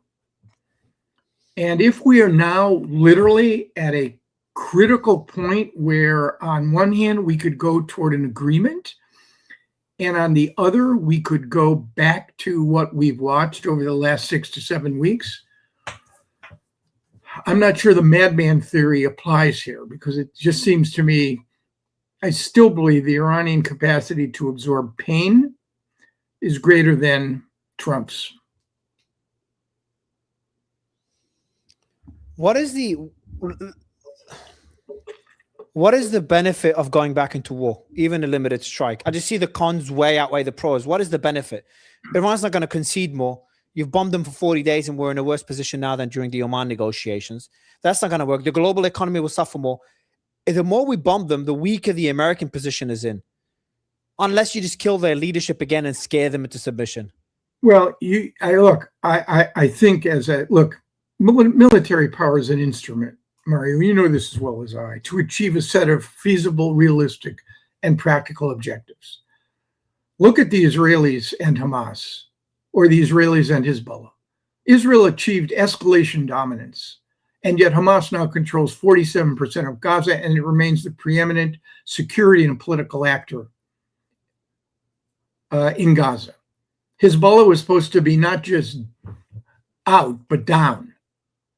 And yet the Israelis were surprised by their residual capacity to rocket and drone and missile northern Israel and beyond.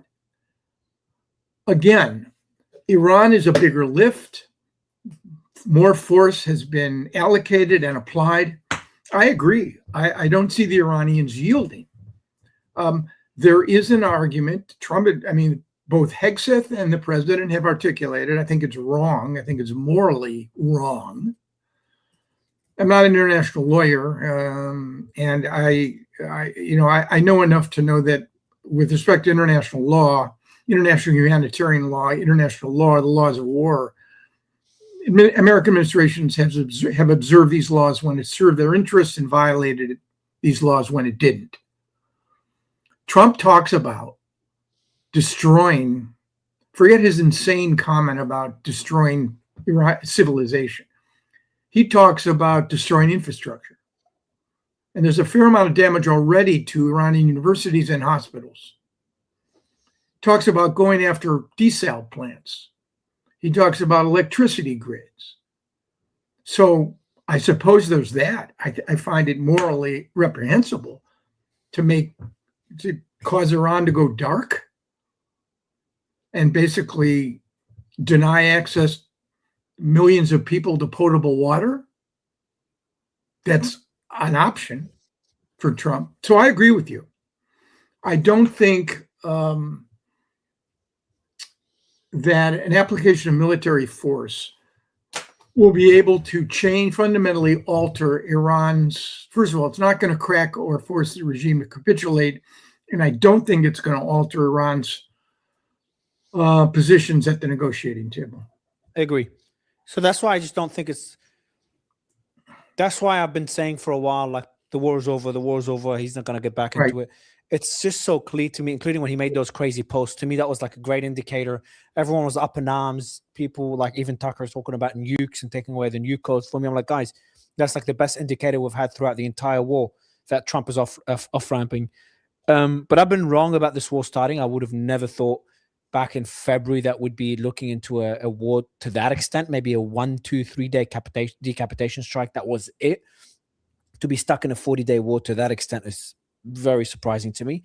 But here we are. So, but then you get people like Professor Pape and others talking about ground operations imminent because the objective. So that's actually goes back to the objective. What is the objective? Is it the capture of the Strait of Hormuz? I think it is. Well, if that's the case, then Trump has not achieved his objective. And if it is for legacy, because another thing, and I'm sure you've talked to a lot of people in or know people in the administration, a lot of people are asking the question, who pushed him over the edge to start this war? Obviously, Israel had an influence over him, the intelligence that they gave him. He kind of had two people in his ears, one in the White House, and that's from people I spoke to. One in the White House, people like General Cohn telling him, hey, this is a bad idea. We should not get into this war. And one is Mar-a-Lago, donors and friends saying, look, this is your opportunity to be the only president to be able to defeat Iran. You'd be on Mount Rushmore. You'd be, historically for your legacy, that's a massive achievement. And this is the time to strike. And this is the intelligence to prove it. And that might have pushed him over the edge.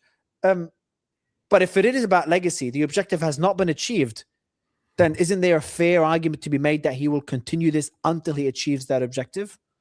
Yeah, and the objective being, and this is where the war of choice runs into trouble. What were the objectives? Military degradation has not led to capitulation. The economic blockade, if maintained over 3, 4, 5 months, will in fact cut Iran's access to hard currency, which will create huge problems in terms of imports. The Iranians import the vast majority of their soybeans for animal feed and vegetable oils.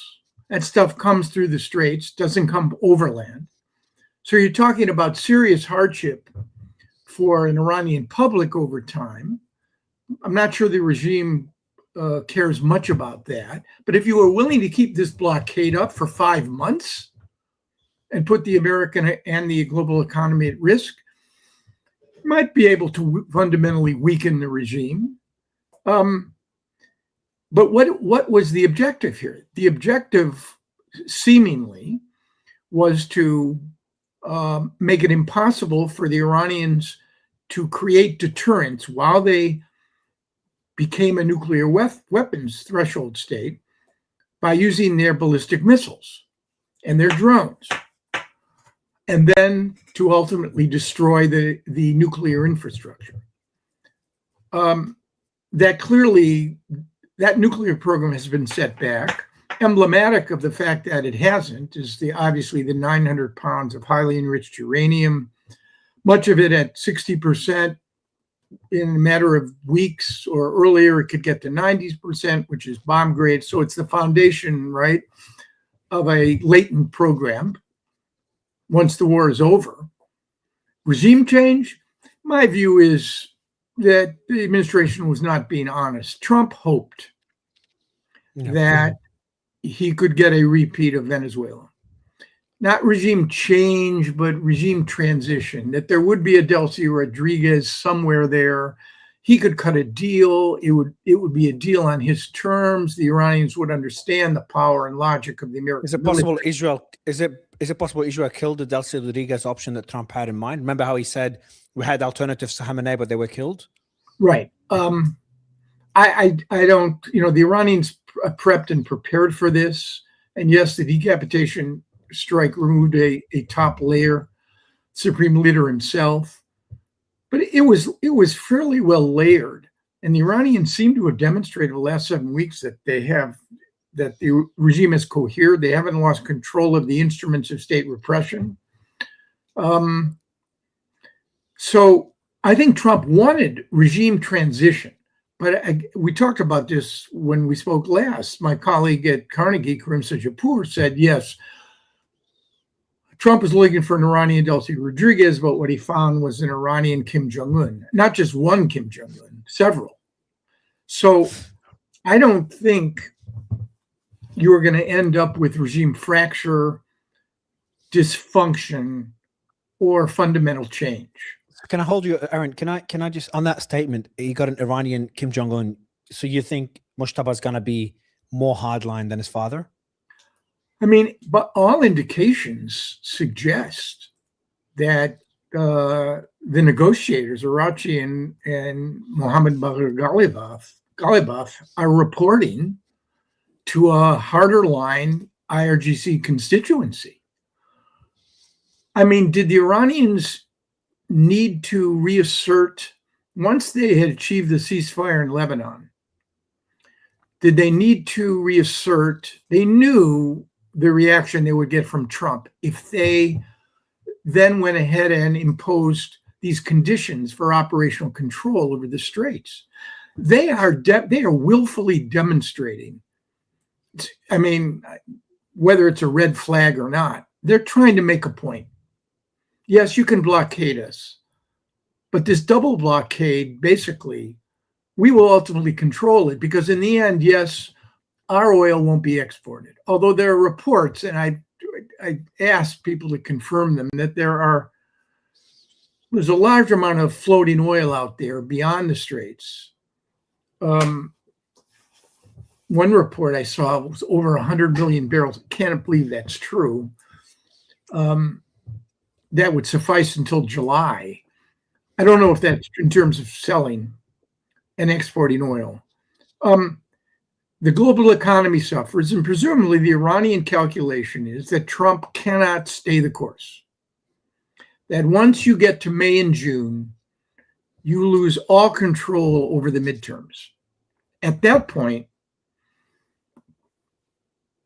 I mean, see, what you don't have, and because Trump has so browbeaten and undermined the Republican Party, you're not going to get a delegation of Republican senators that are going to go to the White House and say, look, you got to figure out a way. You have to figure out how to get out of this. That's never going to happen. And I'll remind you of something I said to you last time, quoting Donald Trump in the wake of Venezuela.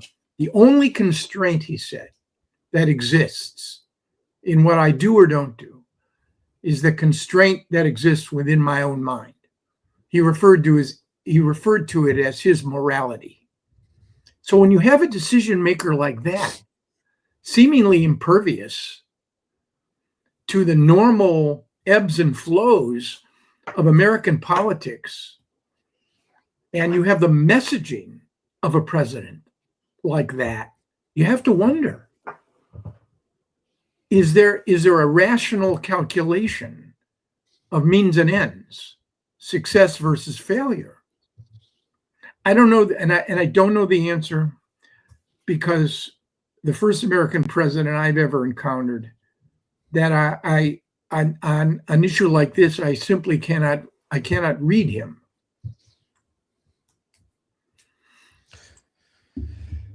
What do you make of his statement a couple of days ago on Israel? He said we found out that Israel found out about the ceasefire in Lebanon from his tweet.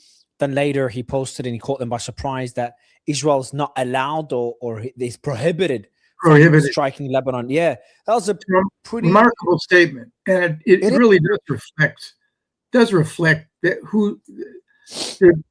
in fact, Trump has, I think, actually said this, that I am the big brother and Benjamin Netanyahu is the little brother. And I think that has been played out, and Netanyahu now understands that the embrace of Donald Trump, the sugar high that he created in Trump 1.0, recognizing Jerusalem as the capital of Israel, moving the embassy to Jerusalem, recognizing, when even the Israelis haven't by law, Israeli sovereignty over the Golan Heights, essentially acquiescing in the campaign of this Israeli government to annex, including in name, the West Bank. Yes, all of that has been good for Benjamin Netanyahu, but it comes with a price.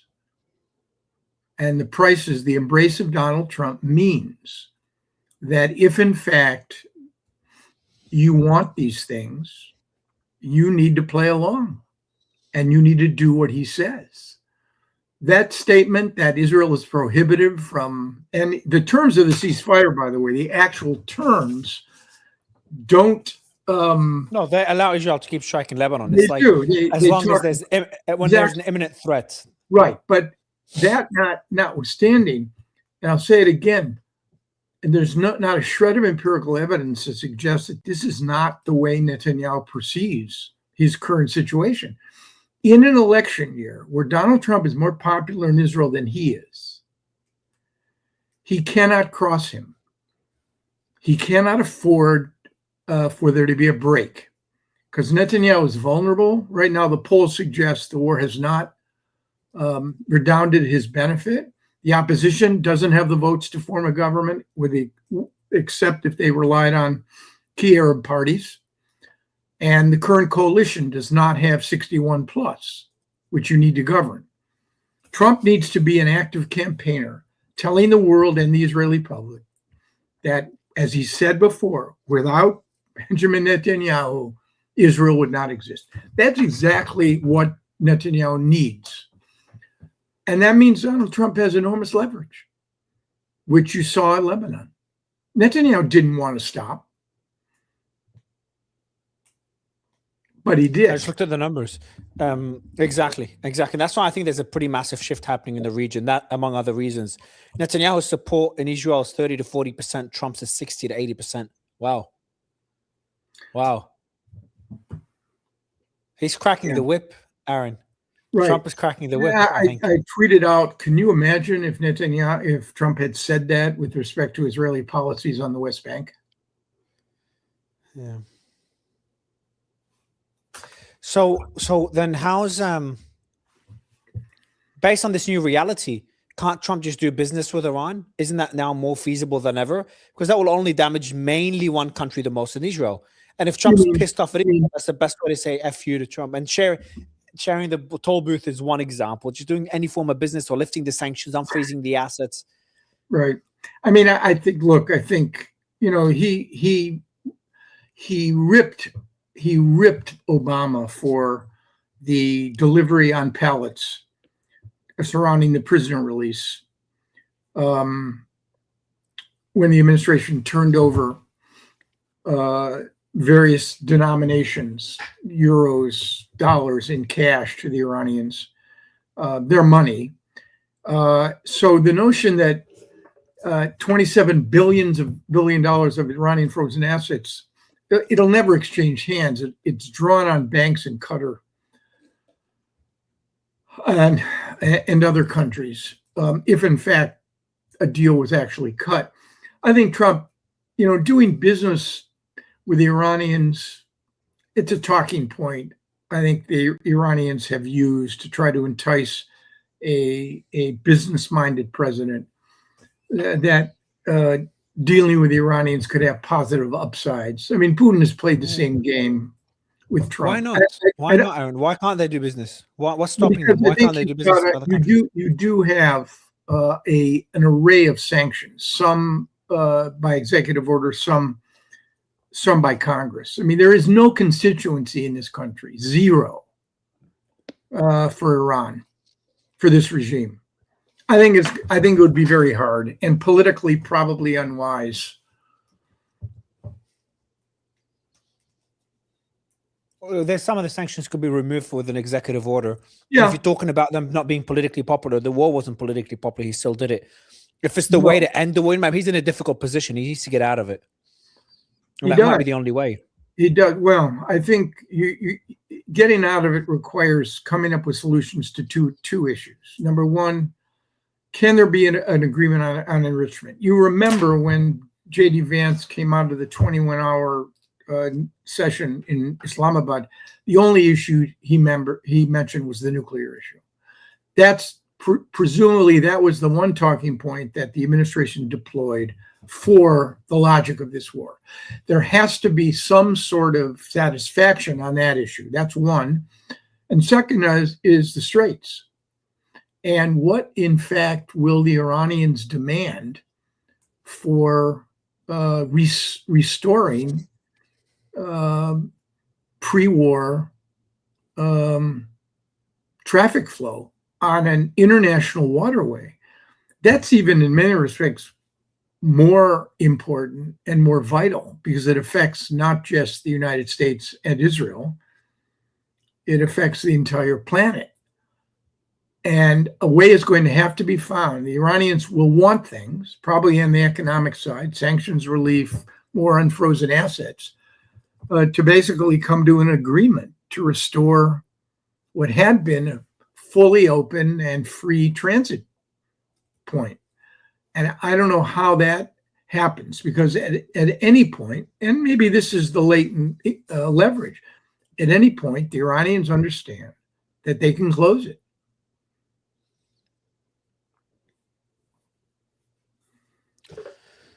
So what is the reality now in the region then, Aaron? And what happens in Lebanon, which is on the brink of civil war or on the brink of prosperity if Hezbollah falls? What will be Mushtaba's foreign policy approach? Will it be continuation of the proxy network? What is the Gulf realignment? What is that going to look like? Will the war even continue? There's just so many questions, so many unknowns after this war. Pandora's box has been opened, and I just don't know how it's going to look like. It's all true. I just, having watched this region, I more often than not, I come away thinking that it really is not. It's not a region that welcomes what I would describe to you as transformative change. It has, by and large, been a place where American ideas in war making and peacemaking have gone to die. There have been exceptions.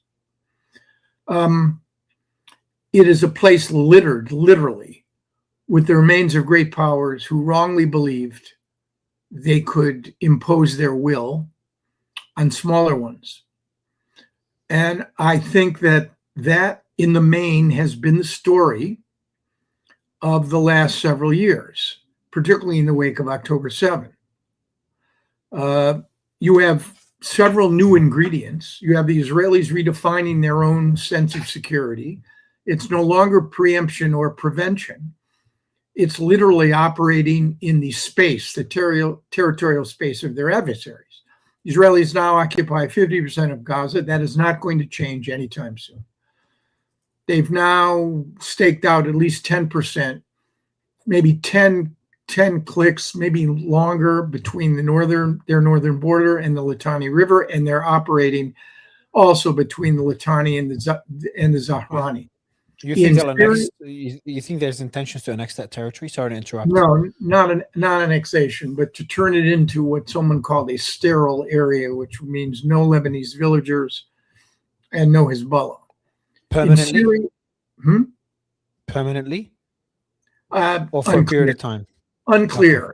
Because at the same time, there's been some evidence that the Lebanese government is acting more willfully and boldly against Hezbollah, but I don't see, largely because the dangers of the LAF, the Lebanese Armed Forces, fracturing, if in fact they were deployed to confront and decommission or disarm Hezbollah. I don't see that. There is a real grave fear in Lebanon of sectarian tensions. Yeah.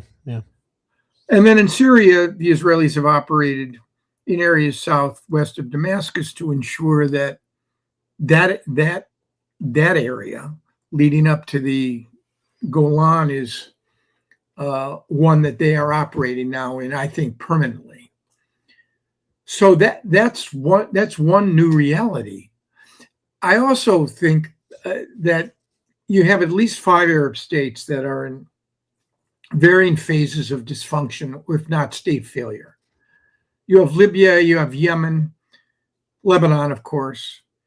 Iraq is a better version of itself than under Saddam, but there are still significant sectarian challenges and clear issues with respect to their dependence and vulnerability with respect to Iran's influence. Syria is a work in progress, but it is a work in progress. And Ahmed Shara will probably emerge as a more pragmatic but authoritarian leader. You know, when I step back, Mario, I think to myself, if you were to ask me, leaving the Gulf aside, and by the way, the Gulf now has major problems it did not have before February 28th. The notion that the Gulf will now emerge as an unprecedented cultural, financial, economic, business hub, that MBS's sports washing will create a new level of reform and social openness. I think you're going to see a retrenchment there, because in terms of state control and more repression, because of security. In which country is that? I think the Emiratis, the Saudis. You're already seeing it in Kuwait. Wow. Because they are going to be left with a bitter, angry Iranian regime that has demonstrated that it is prepared to attack them. And they're going to have to find a way. They'll be dependent on the United States, but I really think a lot of this stuff about opening up and reform is going to work the other way. But as I look at it, if you were to ask me before February 28th, I'll even say it now, who are the 3 most functional, powerful states in the region? I would have said to you without any hesitation or reservation, the 3 non-Arabs: Israel, Turkey, and even Iran in its hollowed out condition is going to remain part of the conversation. These 3 states have tremendous economic potential. They have industrial bases. They have militaries and security services. They have the ability to project their power beyond their borders. One is a member of NATO, another is America's closest ally, although the foundational supports of that relationship are under a lot of stress with Israel. And one is, for now, an outlier. He had war with Israel and the United States. But over time, these 3 countries, the non-Arabs, are the ones to watch for the reasons Well- I've identified. They really are.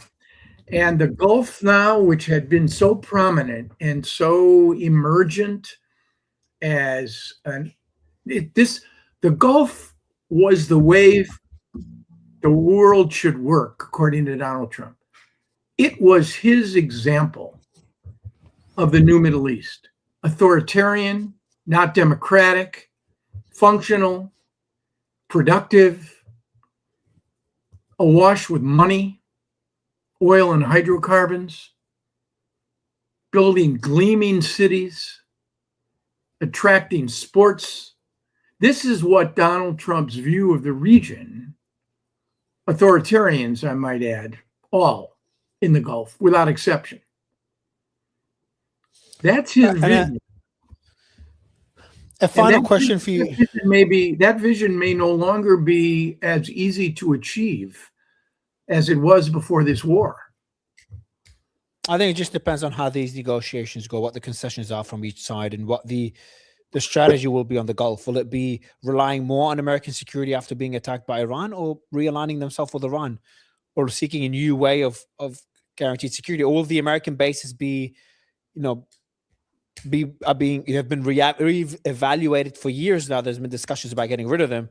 Is that going to accelerate, or will they be even more necessary now? There's just so many unknowns, more than ever, I'd say. A final question for you, Aaron, is about Lebanon again. When I asked you, do you think Israel will annex South Lebanon? I've always said no.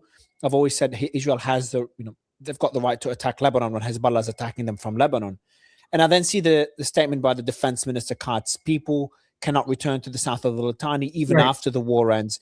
When I see statements like that, I'm like, okay, I'm worried now that Hezbollah has offered them justification, and the minority with a loud voice that want to expand Israeli territory are the ones now dictating policy, and that's my concern. I think the Israelis have given Hezbollah a huge card to play. I really do. Yeah. Because juxtaposed to that is the fact that the Lebanese government is acting in ways it's never acted before. Prime minister or president, head of the army, but they're under constraint, and the Israelis don't help matters by doing what they're doing in Lebanon. The Israelis have decades of experience as to what not to do, what didn't work. 93, 96, 2008. Peace between Israel and Lebanon, at some point. Certainly not now. Yeah. Yeah. It's not looking good. Not looking good. Aaron, always a pleasure. Thank you so much for your time, man. Great questions. I love the conversation. Your listeners and viewers are lucky to have you. I'm lucky to have you. Thank you so much for your time, Aaron. Take care, Mario. Thank you. All right, everyone. I hope you enjoyed that conversation with Aaron. I always enjoy that final conversation where I feel like he's giving me, Aaron, whenever we talk, he's giving me like a brain dump of everything he's thinking, and his experience being part of negotiations in the region for years. So, look, guys, there's a lot happening. There's that emergency meeting now between Trump, who was in that meeting, General Cohn, Marco Rubio, JD Vance, etc. So the rest of them were all there, and that could be an indicator. Let me try to get you the full names, but that could be an indicator of a potential military action. My position remains the same. I know a lot of you disagree with me, but my position remains optimistic. And I've been saying this for a while. I actually looked at my tweets on my highlights, and I've been saying since April 14th is the first time I said the war is over. April 9th, I said the Lebanon war is over. That's after.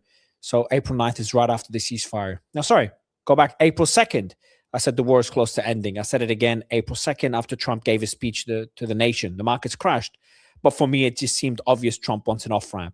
April 5th, Trump started making these crazy threats on Truth Social. And I've said before, these threats for me, I saw them as a bluff. April 6th, same thing again. I said both Trump and Iran want to end the war. And that continues. April 7th, I said off-ramp is coming. And then that day, or the next day, the off-ramps happened. And I said, the ceasefire will hold, the ceasefire will extend to Lebanon. The reason I've always had that stance is I just look at just facts on the ground. There is very little interest. And if you think Trump is crazy, that discussion is not for you. I don't think he's insane. And I think he's making rational decisions, but just wrong decisions. I think the war is a massive mistake. But I'm very confident he would not want to drag himself back into this war. Will there be a limited air campaign? Possibly. That would be stupid, but possibly. But he will not accept to be bogged down. And if anything, he will, as I said before, he'll do the complete opposite in my mind. I think he'll lash out at Israel. He's pretty pissed off at the intelligence he got being tricked into this war. And we will see a Trump that's going to try to turn this into a win. And the way to achieve this is somehow bring peace to the region. I just don't think he'll be able to achieve it in Lebanon. That's a very complex situation there. Iran, for me, he'll just walk away and call it a win. I still stand by that. And Iran has always been a superpower, a power in the region, but become a lot more powerful. So I stand by my position in terms of the developments in the last 2 days. The Strait of Hormuz open, closed, open, closed. I don't know what's going to happen tomorrow. I consider that all part of the negotiations. Now, I'll again change my mind if facts change on the ground, but based on what I'm seeing right now, I'm still optimistic. I know a lot of you disagree with me. I'm still optimistic. It's been, my optimism has been working since April 2nd, and I hope it continues to work. But hope you enjoyed today's marathon. Tomorrow, I don't think I'll do one. I have to travel. So I'll see you again Monday. But if there's anything urgent tomorrow, I'll be back on. But otherwise, it'll be my first day off since the war started. Hope you enjoyed this marathon. Thank you so much, everyone. Bye-bye.